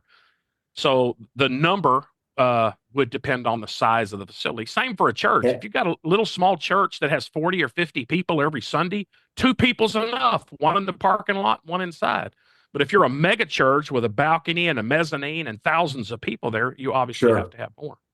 Have you worked up any ratios of students or parishioners to protectors, I guess I'll say? Have you worked up any kind of ratio for that? I wouldn't do it as per students. You have to look at the structure. Space. Do your classrooms have 12 people like private schools I work with, or 35 people like some public schools? Is it in a 1 long hallway, or are they separate small buildings? You just have to look at the campus and do it. And so arming teachers is what we've allowed them to call this, so that they're very good at political names like assault weapons, cop killer bullets, Saturday night specials. So arming teachers, it's like we're walking around campus. I think when you say they, you're talking about anti-gun folks. Yeah. We're walking around the campus with a box with Glocks in it, going, "Here's your Glock. Here's your Glock." We're proactively arming people. But what we're suggesting is very passive. We're not arming anybody. We're just going to stop disarming. Any staff member that would volunteer and say, "I will be armed to protect everybody," they're already carrying everywhere else, with or without a license. They're carrying in Walmart, the movie theater, their pharmacist, their dry cleaner place when they get their oil changed. They're carrying everywhere else. It's just now, before they walk on campus, they have to disarm. So we're not arming. We're just going to say, okay, you can keep it on here just like you do at the mall, in the movie theater, and Walmart, just like you don't cause a problem at all those other places. But you do provide protection and deterrence. We'd like that protection and deterrence here to do that, and we don't.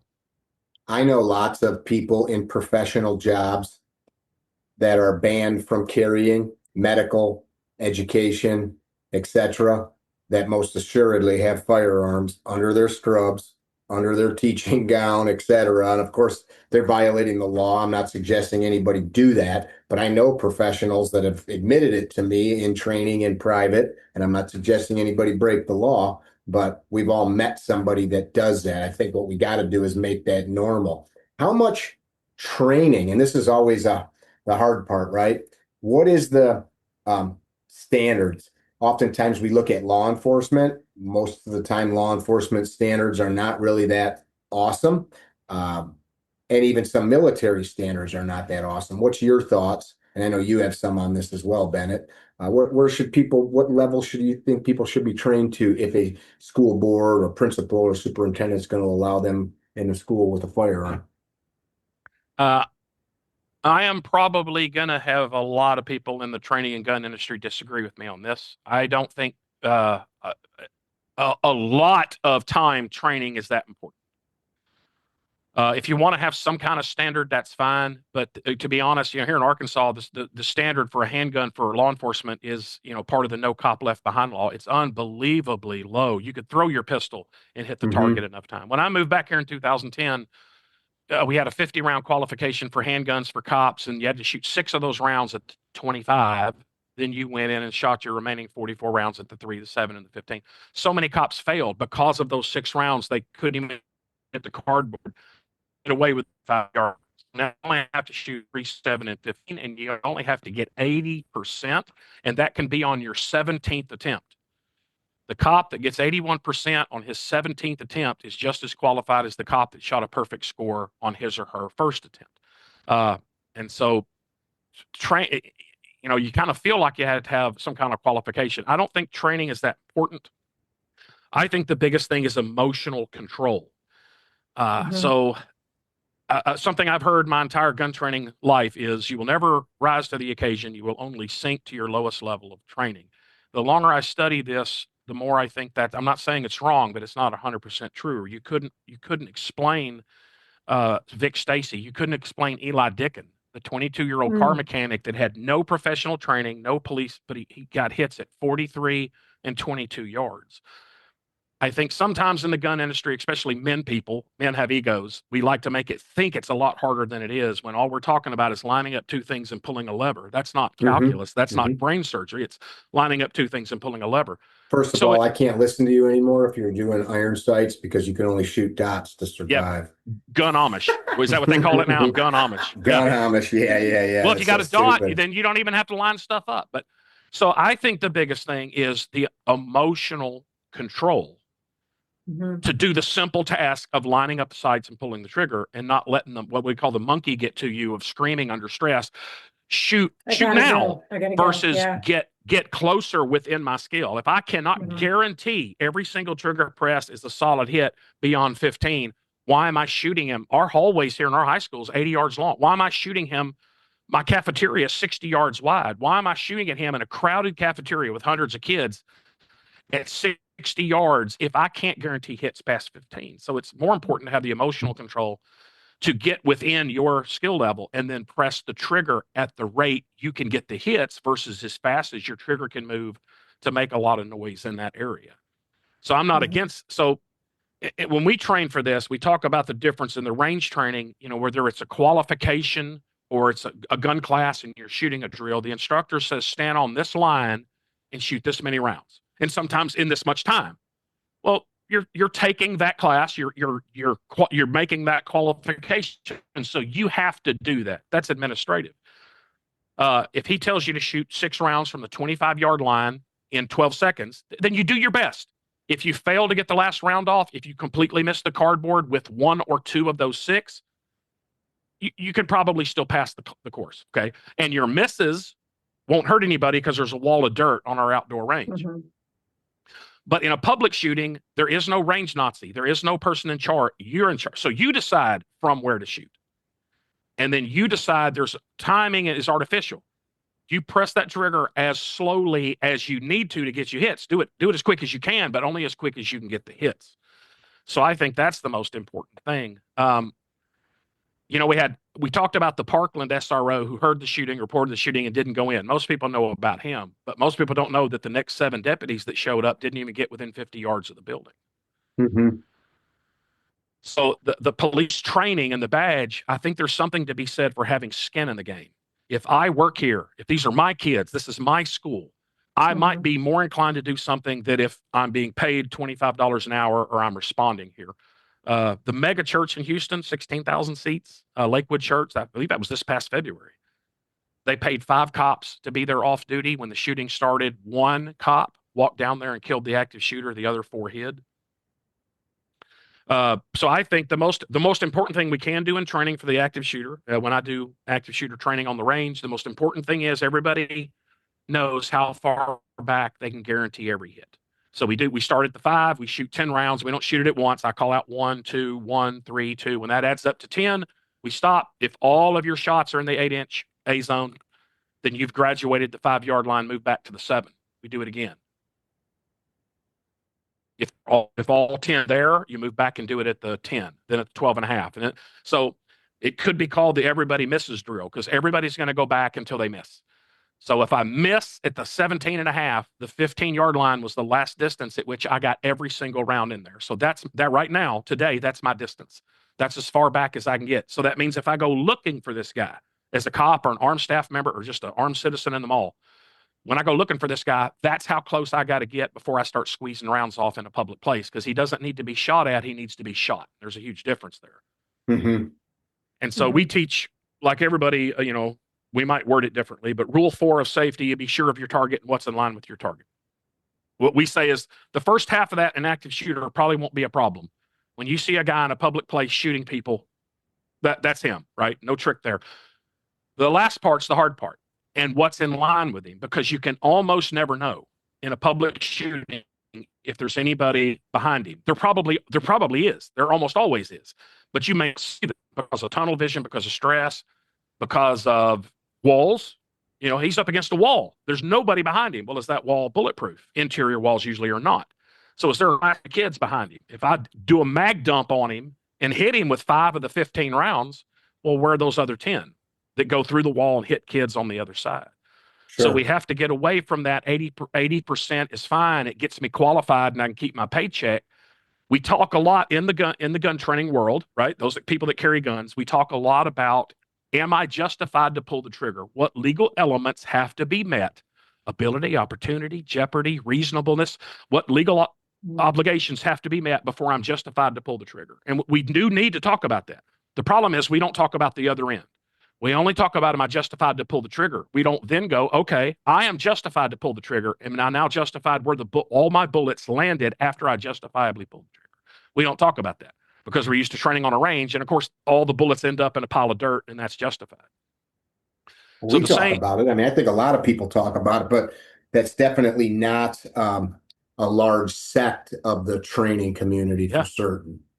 Yeah. So what we tell people is, if you shoot anybody, but when we do our active shooter training and you fight through the frustration and find the guy, get within your distance, and you shoot at him like your family is behind him. And I'm talking about the ones you like. The member of your families that you like are behind him. You guarantee you hit, and not like a paper target where if I cut the paint, I get credit for the higher. You hit where your hollow points would have stayed in that body, so that your family on the other side. We say you may have an 18-round mag, but you shoot that first round like you got a flintlock. You shoot that first round like you got a flintlock pistol. Like you have to make that first one count. And that takes to tell the monkey to shut up and be in emotional control, and you're going to be stout, control the shooting. Because the saying is, in a gunfight, on a range, we have hits and misses. In a gunfight, there are no misses. There are only hits and unintended hits. Everything's going to be a hit on something. So it's our responsibility to not only make sure we are justified to pull the trigger, which against an active shooter, that's a no-brainer, but then we have to make sure all of our bullets hit where it's justified for them to hit. What would you say to all that? I agree with that. I think the emotional sector of that is super important, especially when you talked about teachers having skin in the game. That's absolutely true. So like my kids went to the same school that I taught in, so I had even extra skin in the game. But getting all those teachers on board, I'm not even talking about with firearms, to somehow fight back. You talked about baseball bats earlier. We talked about Kansas soup, getting them to like actually have ownership of, like, this is my house and nobody's going to come in here and do anything bad to my kids. I think that's a really important place. We have to get a lot of, doesn't have to be teachers. Some of my favorite people in the school building was the custodians, because they did know they knew the campus, they knew the building, they knew the electrical and the water and all the different places that kids could hide, or even shooters could hide. Getting everyone on board, especially like you're talking about that first 30 seconds, and letting them realize that they have skin in the game is super important. I got a few things I would add to that. I also agree with the premise as given, but, and I'll caveat it on a few things.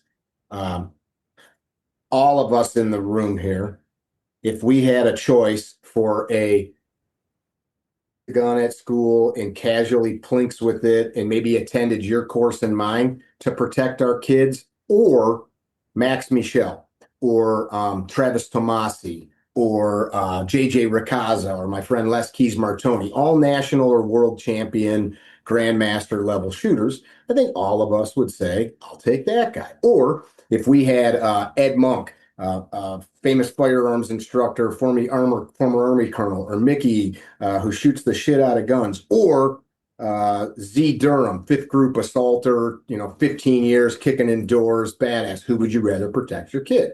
I think most of us would say, give me the SF assaulter, right? So I think there's like a level that one could rise to. Now, I like to exercise, but I don't run marathons. I go to the jiu-jitsu gym, but I don't fight in the UFC. I do pull-ups, but I'm not going to win a CrossFit competition. So like there's got to be some baselines that I think the individual should hold themselves to. We, like you, I'm like the king of saying, people get pissed at me constantly because I say, just grab 50 rounds, let's go run some rounds into the dirt and figure out where we're at. We get people in one day that have never held a pistol shooting on the move. It's not hard, like you said. But where's like the hard line where we start to develop enough? We got this phrase that we use, exposure equals composure. The more we're exposed to a thing, the more composed we can be. I like the driving analogies, like when you're a kid, and I'm not trying to be teaching you, but everybody listening, when we're kids and we learn to drive, a car comes at us and we want to like steer into the ditch because we don't know what we're doing. And mom and dad are telling us, just relax, brake, pedal, shifter, whatever. And you're looking at all the controls in the car and it's, I'll never get all this. But fast forward 6 months, a year, you're fishtailing dad's pickup truck. You're doing brake torques in mom's minivan, destroying the car, right? You figured it out pretty good. But you put that same kid in a Hellcat or a Trans Am or a Porsche or put them on a racetrack or put them on the interstate. I remember the first time I drove in Chicago traffic, you add a little rain and snow. I pulled over and a friend of mine that was a year older than me, I'm like, hey man, would you drive? Like, I can't make heads or tails. I was 16 of like where the freaking edge of the road is in this downpour. It was a torrential downpour.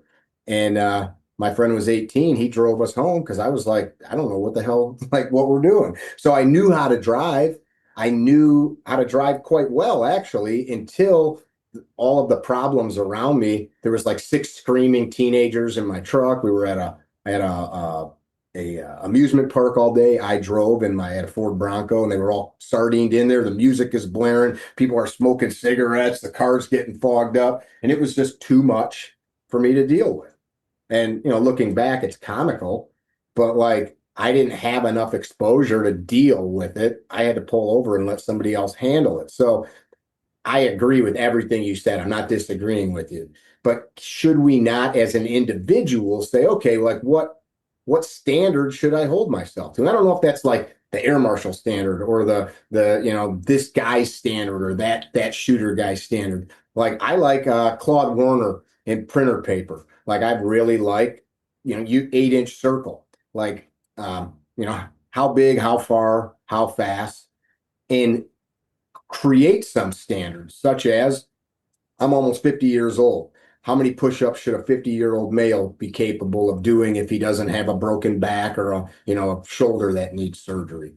Without some type of standard, it's very easy because we're human and we like the path of least resistance. And I'm not getting preachy to you, like I'll say one more time, just those listening. Without some standard, it's very easy to just think good enough is good enough. And I'll end with this, my point I'll end. I used to work with this dude. He's one of my favorite human beings. In fact, you'd like him too. He was a tunnel rat in Vietnam. He was a cab guy, ended up as a tunnel rat. We had him on the podcast. George has this famous saying that I heard him say, I fired my own father for saying good enough. He was a carpenter that I worked for. And he was saying is like this attitude of it's good enough. And I'm not suggesting you said this. It's like, it's rot, right? It's easy to slip into this, this place of complacency where we think I got the thing and I'm good. And I went to the class, etc., where I don't hold myself to some level of excellence, whatever that may be. I'll shut up. No, we use the same example of, when I was 14 here in Arkansas and you went to get your learner's permit, you had to pass a written 14? test. 14. And then you had to Damn. drive the state trooper around the city block at about 30 miles an hour. And if you didn't kill the trooper yourself, they gave you your learner's permit. Now, that doesn't mean you knew how to drive on the interstate at night with trucks in a sleet storm. And the same thing if you get your license to carry. That's what we tell our students. This just means you now can go forward and get better. So the more I study this, I think to be successful, you need three things. I think you need minimal skill. I don't think you need good or great skill. I would rather have good skill. I would rather have great skill. But you don't need it. You need minimal skill. You need the willingness to go risk everything to use whatever skill level you have. And I don't think a lot of people realize that you are risking everything. People say, I could get shot. You could get shot. You could get paralyzed. You could get blinded. You could be pooping into a bag the rest of your life. You could be hooked up to tubes in a hospital bed the rest of your life. And it's not just what you're sacrificing. If any of that happens to you, if you have parents or grandparents, that takes away from them. If you have siblings, if you have a loved one, if you have kids, if you have grandkids. So you have to have minimum skill. You have to have the willingness to risk it all to go use that skill. And then you have to have the emotional control to tell the monkey to shut up and only work within your skill level. So if you're very basic, you need to get within 7 yards, right? If you're Robbie Leatham, you're cracking at him from 60 or 70 yards. So most people have seen the video of what's called the Kehoe brothers shootout, where the traffic stop and the two Kehoe brothers and the cop and one of the Kehoe brothers is shooting each other across the hood of a car at somewhere between 4 and 5 yards, and nobody hits anybody. And so I will often hear people say, well, that cop's not trained. That cop needs to be trained. He needs better training. And I say, I think the cop had the training. I think the monkey talked him out of it. I think if he'd have been on a range the day before that shootout with a silhouette target at 5 yards and you asked him to draw his pistol and guarantee every round in his magazine went in that silhouette, he could have done it because he would have pressed the trigger at an appropriate rate of speed, guaranteeing sight placement. But when a guy not only pointed a gun at him, but started shooting at him, the monkey popped up on his shoulder and said, just dump the mag in that direction as fast as you can. And that's what he did. So I think emotional control, the problem is I don't know how to predict it. With cops, we tell if you call 911 expecting a cop to come stop this, you don't know how long it'll take him to get there. And you don't know if the first cop is Chuck Norris or Barney Fife. You don't know. And that's not a bang on cops. Priests, carpenters, any profession has really, really great ones, really, really bad ones, and a whole bunch of average ones. That willingness and that emotional control. But in our scenario training, what we try to do is put them in the most realistic live fire that we can do without shooting real people, and have them do that to go in there. And if they're going to do it, make a mistake and shoot from too far of a distance for their skill after we've already shot on a square range and they know what their distance is, or try to shoot within their distance, but too rapid. So what was your maximum distance on the range before? Well, 12 yards. And what was your rate of fire? Bang, bang, bang, to get those hits at 12 yards. When you shot at this silhouette, this mannequin that we use in this stressful scenario, your shoot rate was bang, bang, bang, bang, bang, bang, bang. Well, of course, you're not going to get the same accuracy. So my goal in this is if, God forbid, they ever do it, a student never does it before, goes into someplace looking over the top of their gun, heading towards the sounds of the screaming and shooting, they're scared out of their mind, but their subconscious is telling them, you've done this before. This is not new. It's scary, but it's not new. Go find the guy with the gun, get close enough, slow down, tell the monkey to shut up, and shoot as slow as you need to guarantee your hits. I like that. Have you had some pushback from law enforcement on this stuff? 15 years ago, when I spoke to a room full of law enforcement and I told them, you are not the answer to this active shooter problem, I pissed off 80% of the people in the room. They'd start, popping their tasers and chamber checking their Glocks and quietly radioing for my car to get towed. They're like, what do you mean? That's why we're in the school. That's what we're there for. But now most cops can do math. And when I tell them, you are not the answer to this, most of them shake their head up and down. And like Andy Brown, they say, I will do God's work once I get there. But you're probably not going to like the victim count by the time I get there. If I get there and there's 22 people shot, I'm going to try not to let it get 25. But I don't want to talk about that part of the spectrum. In the shooting, when I do the shooting program that I have, they're very receptive to that. In fact, I was training 3 police departments up in Portland, Oregon area, and To his credit, the chief of one of those departments not only, came out and watched a little of it, as chiefs might do, he showed up with his guys in full rig and shot the whole course with them. Cool. And when I was done, he said, "Have you ever heard of ILFE?" And I'm like, "IAHUI?" Hmm. ILFE, International Association of Law Enforcement Firearms Trainers. I'm like, "I never heard of that." Because I'm the president of it. Here, call this guy and tell him I said you're going to speak at our next conference. So the way I do live fire forward is kind of unique and new to a lot of people because, I hate always badmouth the people, but I had a career in the military. I've done some law enforcement, and the military and law enforcement oftentimes does a really good job of taking all the fun and enjoyment out of shooting. And sometimes they do stuff that looks cool or that's fun instead of doing as realistic training as they can. And that's what I try to do. So the shooting portion, the range portion of what I do, and when I train them on, I have a presentation called Critical Lessons Learned for Law Enforcement from Active Shooter Attacks. They respond pretty well to that. Depending on what area I'm in, if I in that presentation, I talk about where cops have done great work and where cops have screwed up. If I'm in Florida and I talk about places in Florida where cops have screwed up and cops there know some of those people, sometimes they get a little touchy about it. I'm not being personal about it. I'm just saying we need to improve. Mm-hmm. That's an interesting thing. And that's what my next question was going to be. Folks don't like looking at that data. Well, here's the thing. Let me explain why that happened. I don't give a shit. Kids are in the ground. Like it's, you said it earlier. I'm not emotional about it. I am emotional about it. It makes me angry, but like, here's the facts. If that was your buddy from the academy or whatever, that's not my problem, nor is it the problem of those parents and classmates.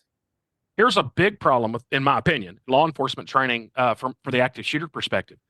So when I'm going to talk to cops, before I even get into introductions, I'll usually say, please be honest with me here. How many of you have heard of the attack at Columbine and what happened? Almost everybody. How many have heard of Uvalde? How many have heard of Sandy Hook? How many have heard of Parkland? And they'll raise their hand. So all cops get beat over the head in training with when cops have screwed up in the past. They know it. They're up to here with what not to do. And then I'll say, okay, now be honest with me. How many have heard of Granite Hills, California high school shooting? And they're looking at each other like, what the hell? What did he say? How many of you heard of Antigo, Wisconsin prom shooting? What the hell's he talking about? How many of you know who Officer Greg Stevens is? What's this guy talking about? Well, those are all times where rare cases where the cop was there at the right place, was a freaking hero and saved a lot of lives. We never tell cops what right looks like. We don't show them the heroes. You got to show them both. Mm-hmm. You got to show them both. I mean, every cop knows we screwed up at Columbine. Don't do that. We screwed up at Sandy Hook. Don't do that. We screwed up at Parkland. Don't do that. But they don't know that a 59-year-old motorcycle cop at Garland, Texas, when two active shooters showed up in a car with body armor and a rifle apiece and got out and started shooting people, a 59-year-old motorcycle cop drew his Glock pistol and shot them both to the ground and killed them. Why don't cops know about Greg Stevens? That's what right looks like. Be like Greg, do that. But we don't, and that's something we got to fix. We got to teach the times we screwed up, and let's not do that.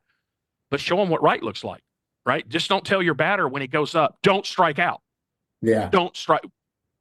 Talk about getting hits and singles and doubles, and that's something I think it's horrible. We're not showing them the goodness of when cops do the right thing. Tell another one of those stories. Which one? Well, another one like Greg.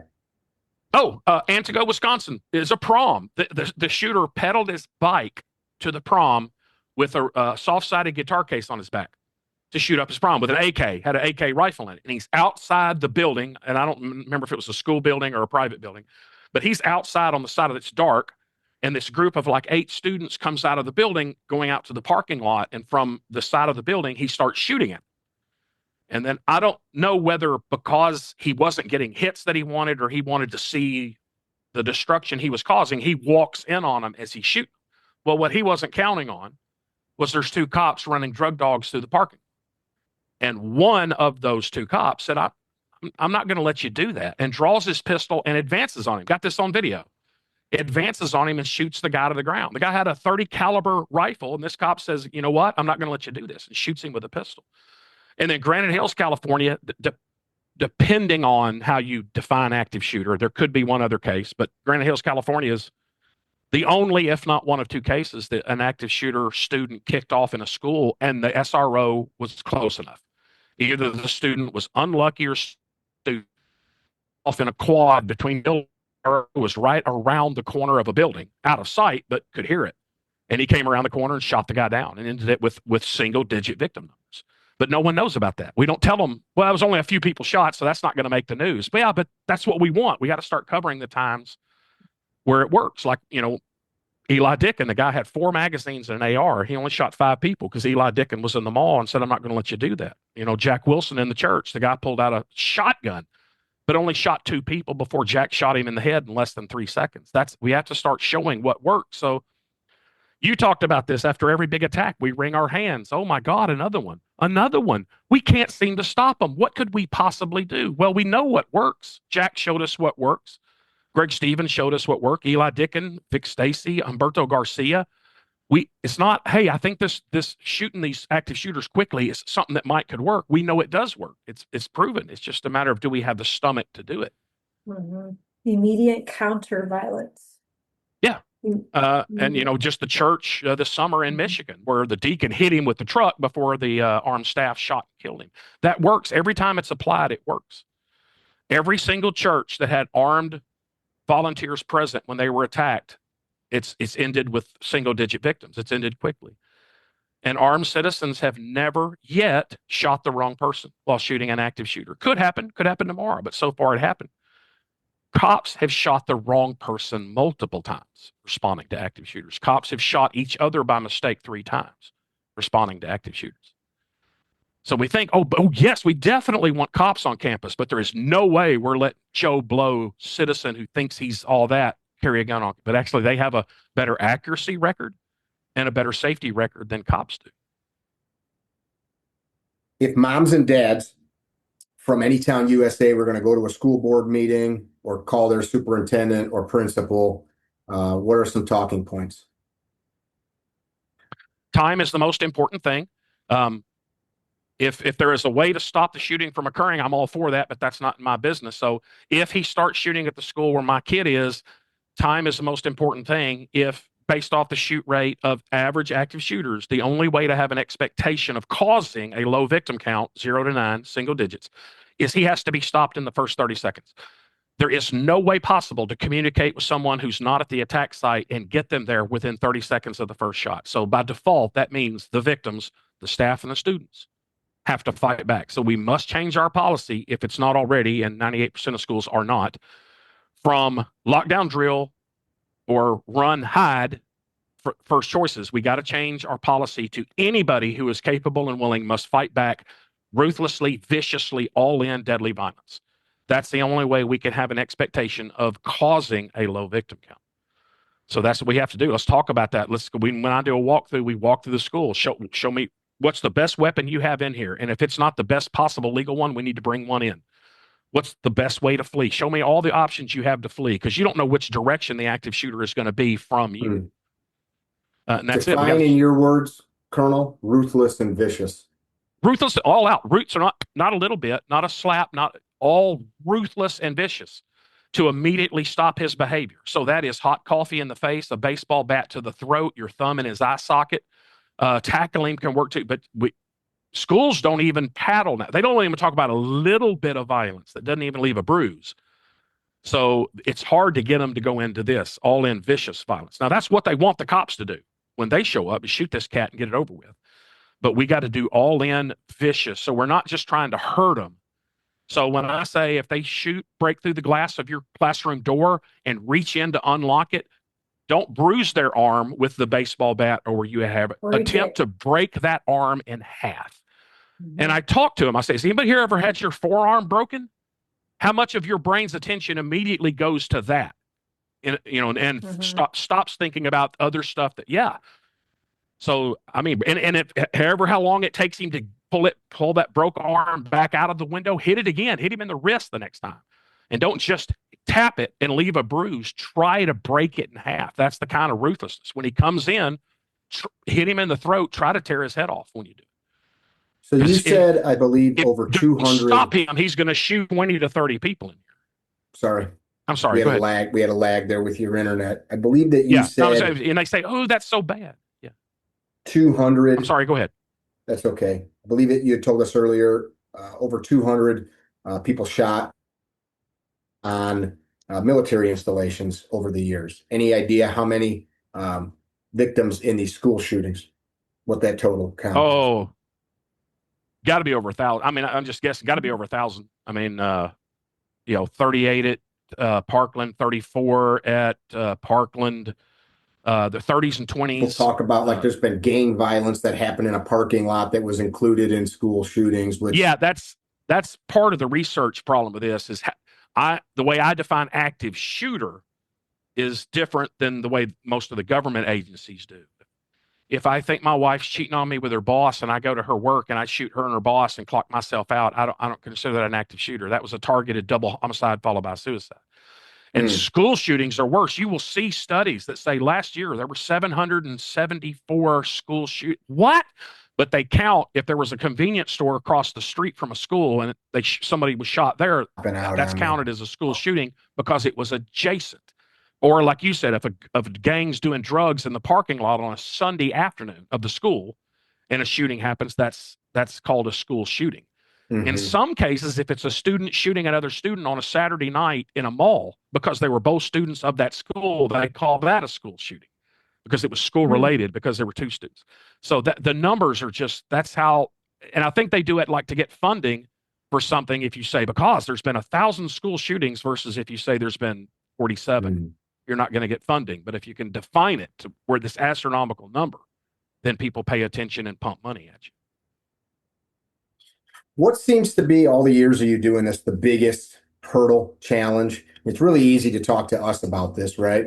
It's really easy to go to Range Master or, go in one of these circles of people and talk about this. Yep. You're going to get a bunch of people in total agreement. What's the challenge for you out there? What is the thing that you find are the biggest hurdles? Well, if I'm talking to gun people or cops, whether or not they can really do it or not is irrelevant. If you're carrying a gun as part of your job or voluntarily, at least in your mind, you have said, I am willing to take responsibility to preventing harm being done to me, my family, and maybe the public. If you're a cop and you've taken an oath, hopefully the public. But the people that don't carry guns for a living, a lot of them have never, ever thought about doing violence. If you're carrying a gun, you've already committed to deadly violence as a possible tool. But people out there, and I'm not saying we should spank kids. I'm not getting it, but they don't spank. No violence at all. They won't even squish a spider. They'll put him in a cup and throw him outside. And so to get them over that hurdle of, yeah, I know. And so sometimes violence is the answer. And they actually know violence is the answer because that's what they're going to call the cops for. And I've heard a lot of calls recorded or active shooters screaming into the phone, why aren't the cops here? Why aren't the cops here? Get the cops here. Not once have I heard a 911 caller say, but you make sure those damn cops don't bring their guns because they know they want guns and they know they want the cops to shoot them. But they don't want to be violent. So what we teach them is the attack day is opposite day. The attack day is like no other. On any other day, we are not going to be violent. We're not going to tolerate violence amongst ourselves. But on attack day, it's different. Different game, different rules. Every other day at school, you're playing checkers. When the first shot goes off, you're playing rugby. It's a different game with a different set of rules. So not only are we going to begrudgingly allow some violence, we're going to encourage all-in ruthless violence on that day because it's opposite day. On any other day, we don't want kids breaking windows or teachers breaking windows, but on opposite day, break anything that can get you out, can get you away from the active shooter. On any other day, we don't want kids leaving a classroom, a building, or a campus without permission because accountability is huge. But when the first shot goes off, accountability doesn't matter. We don't care where you are as long as you don't have a bullet hole. So just run. Just run like the wind. We will find you later. So getting them, yeah, I understand violence is bad usually, but on opposite day, and think about it, you're going to be screaming into the phones for somebody to come here and do violence on this guy. So violence is the answer. Violence in the first 30 seconds is going to mean a lot fewer people, kids in a school, shot than if you wait on outsource the problem to cops that are going to arrive 6-8 minutes And after they arrive, you don't know how long it's going to take them to get in the building. So that hurdle of, it may not be me because I am mentally not able, but we, the people in this business, the people in this church, the people in this school, we have to be violent on opposite day, not any other day because it's unacceptable, but on opposite day, it's an exception. But the numbers are clear. We're going to have to stop it, and getting a lot of people over that hurdle is the toughest thing. You have anything to add to that? I agree with that. That is a huge hurdle, is getting teachers to flip that switch, because the environment in a school is very much nonviolent. We don't want kids fighting back and forth with each other and that sort of thing. So we have to set a good example as teachers, secretaries, administrators, custodians, whatever. But to get them to commit in that first 30 seconds, now it's all out violence. We're protecting ourselves, and we're not going to let things go through with an active shooter or somebody that wants to hurt kids. Getting them to commit to that's the huge hurdle. I have a kind of a fun story. Years ago, I was in our state capitol. I'm in the office of one of our state reps. She was a school teacher. I think she was a mom of five, is a mom of five. Little tiny lady, 5'2", 105 pounds, and me and two other guys. She knew us. We were from her district, invited us into her office, and I wouldn't have done this had I not known her. But we were there asking for support for the concealed carry bill here in Illinois. And she sat us down and she said, Mick, as a school teacher and as a mom, I just can't see a world where there's just people with guns all over. I just can't see it. And I asked her if I could close her door. I did. Little tiny crappy office in the state capitol, crummy metal desk and chairs. And I said, okay, let's play a game. Her name was Barb. And the two guys with me are bigger than I am, Eric and Matt. I said, okay, imagine this. Your five kids are here. Eric and Matt are doing unspeakable, horrible, rape, sexual, beating, torturous shit to your kids. And I'm doing it to you, making you watch. And once we're done murdering your kids, then we're going to kill you, but not until they're dead, just so you can watch. And she got super uncomfortable. I'm like, yeah, it's horrible for me to say this, but what would you do? She's like, I'd do everything. I'd pick the mug up, the stapler, the frickin', letter opener. I'd stab holes in you guys. I'd eviscerate you. I'd eat your dogs and cats. She's angry. I said, well, what if I, gave you the ability to not have to use your coffee mug? We chatted about it. She ended up signing on to that bill, but I think it's oftentimes, it's a really not a nice thing to think about. My brother's got this story. I've got a similar story of doing CPR to a dead person at the request of a doctor, because we had never done it for real to a person. We'd only done it to dummies. But while working in the ER, the doctor said, go ahead and put your hands on that person that just expired moments ago. And you're like, really? And that's a very common story I've heard from people doing clinical time in an emergency room. But it's hard to think about doing those things to grandma or your baby, really slapping your child on the back. So if you don't imagine it like she did that day, and I'm not suggesting you should imagine these horrible things happening to your children, but if you're the kind of person that can't whip yourself up into that mental state, I've known people that have at the drop of a hat can become super violent, and other people, man, you got to push them for a month to get them to yell at you, So it's like, depending on the kind of person you are, you might need to start your day. Hey, if today something goes down, what am I willing to do? That's kind of the way I think about it. Like, what am I willing to do today? Like, especially if you're having a down day or something, I think you've got to kind of imagine those things, which is sick and not fun. What do you think about that? No, that's what I tell them. What we teach is fight, flee, barricade. So we say if an active shooter kicks off, the very first thing everybody should consider, I didn't say everybody does it because everyone's not capable, but the first option everybody should first consider is to go towards the sounds, the screaming, the shooting, and hurt him really, really, really bad with vicious violence. Consider it. Don't do it. If your answer is yes, I am capable and willing, then go. If not, then your choice is made for you, because there's only one other choice, and that's to get away from him. So if you're not capable or willing to go towards him, then get away from him. Run, crawl out a window, low crawl, backpedal, slither, any form of human locomotion as fast as you can get away from him. So we teach the only two choices in most cases is fight or flee. You would never barricade as a choice. You would only barricade if you don't have a choice. You're trapped somehow. There's no outlet. Unfortunately, most schools do barricade as the first option because that's the easiest thing to type and drill. It's a lockdown.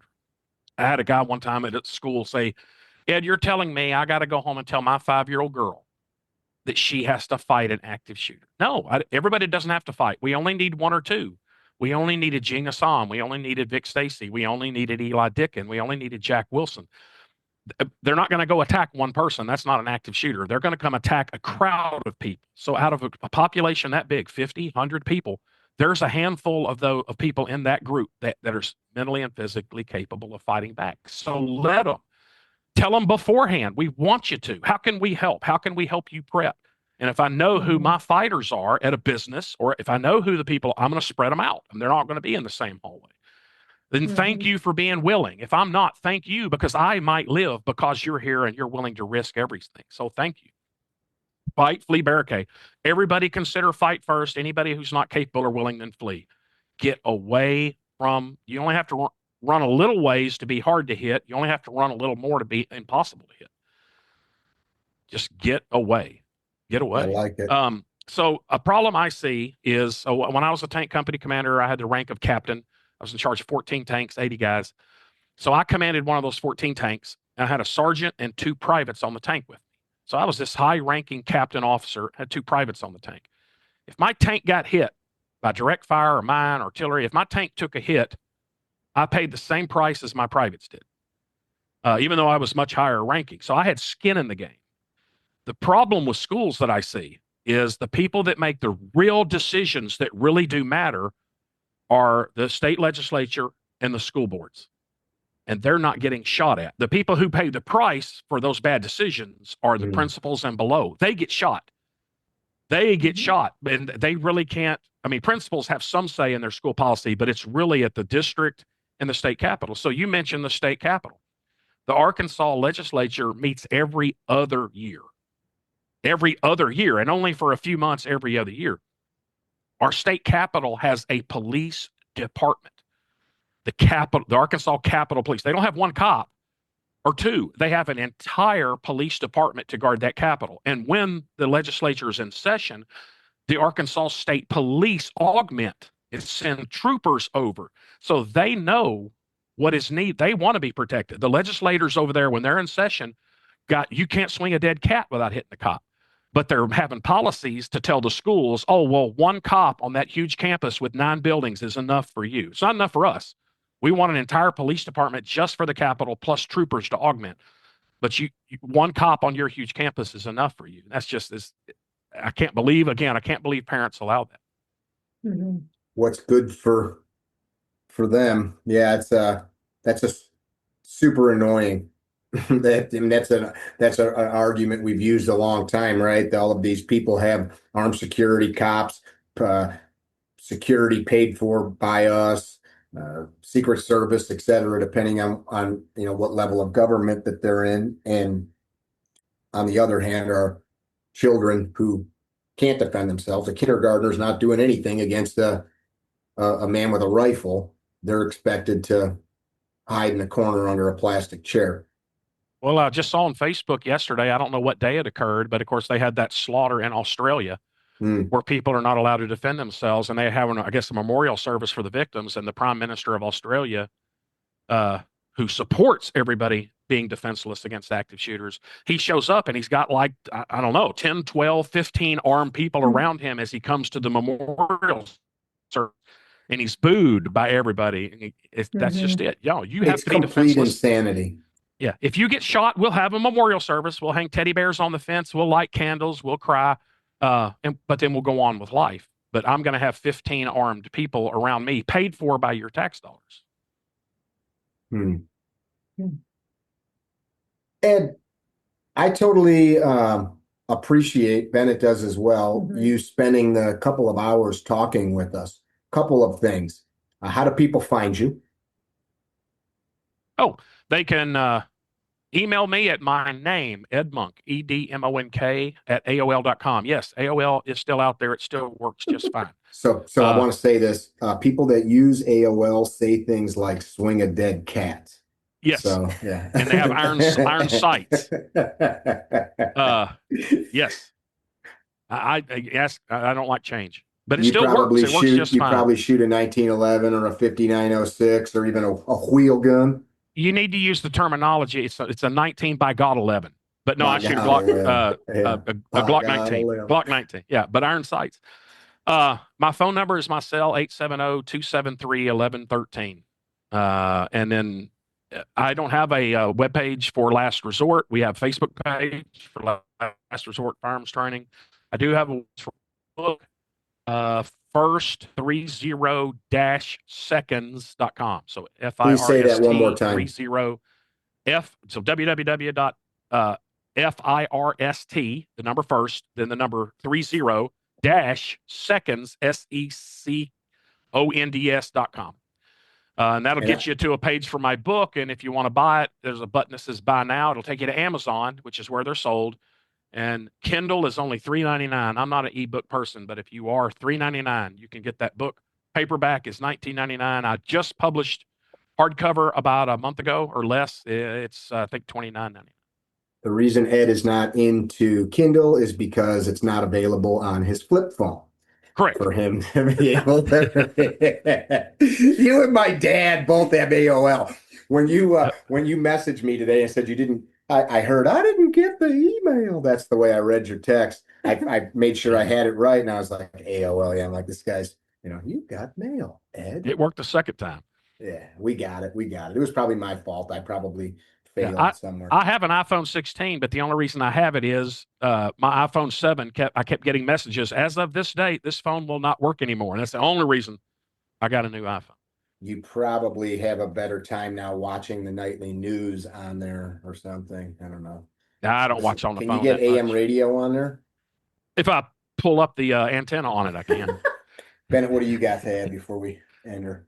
Thanks so much for for coming on the show. I learned a few extra things, and it was really nice to hear your point of view on things. Mr. Monk. If anybody out there, if you want me to come talk to, train your school, your church, your business, your law enforcement agency, or you want me to come to a conference for any of that, or you just want to host me for your community, just contact me and we'll do that. I travel anywhere from 2 to 5 times a month. I stay on the road pretty busy doing this. So just contact me if I can help you. Depending on where you guys are watching or listening to this, we will add his contact information to the show notes so that you can find it easily. If it's on YouTube or whatever other platform, we'll make sure that gets on there. Mr. Monk, I always ask folks before we end, it doesn't have to do with the topic at hand, but if the folks listening, watching, never cross your path in this life again, what would you leave them with? Have fun. Have fun. Kind of my life principle is just have fun. Don't cause anybody else any problems. Be polite, be courteous, and then just have fun and do what's right. And let me know if I can help you. That's it, man. Everyone live your best life and have fun. I really like that. That's, I asked people this over 250 times, and I just was talking to her about this yesterday. It tells you a lot about the person, because some people will immediately make it about themselves, and they want to make sure that everybody knows that they're awesome. And then there's somebody like you that'll say something like, hug your mom, or, and it kind of tells you about these two opposed type of human beings. So I appreciate that you were one of those. Yeah, in the military, sometimes you're under some pretty nasty conditions, but you can always crack a joke, bust on somebody, and laugh. Even if you haven't been, you've been awake for 3 days and you're nasty and you're in the mud and weather's horrible, you can still crack a joke and laugh, having fun 95% of the time, whether you're having fun or not, it's your choice. Sometimes you can't, but most of the time it's your choice. Don't get caught up in life so much that you can't have fun doing what you're doing. I like it. We appreciate you, sir. I look forward to visiting with you again. You folks that tuned in, it's almost Christmas. If you're watching this after Christmas, I hope it was awesome. Happy New Year 2026. Be well. Don't be dickheads. Tell somebody that you do love them. And if you need to be violent, be vicious and ruthless immediately, like Mr. Monk said. Bye. Visit our website, carrytrainer.com, for information about classes held throughout the U.S., Carry Trainer apparel, and upcoming projects. You can also email us at training@carrytrainer.com for information about setting up your own private course or speaking engagement. Training@carrytrainer.com or carrytrainer.com.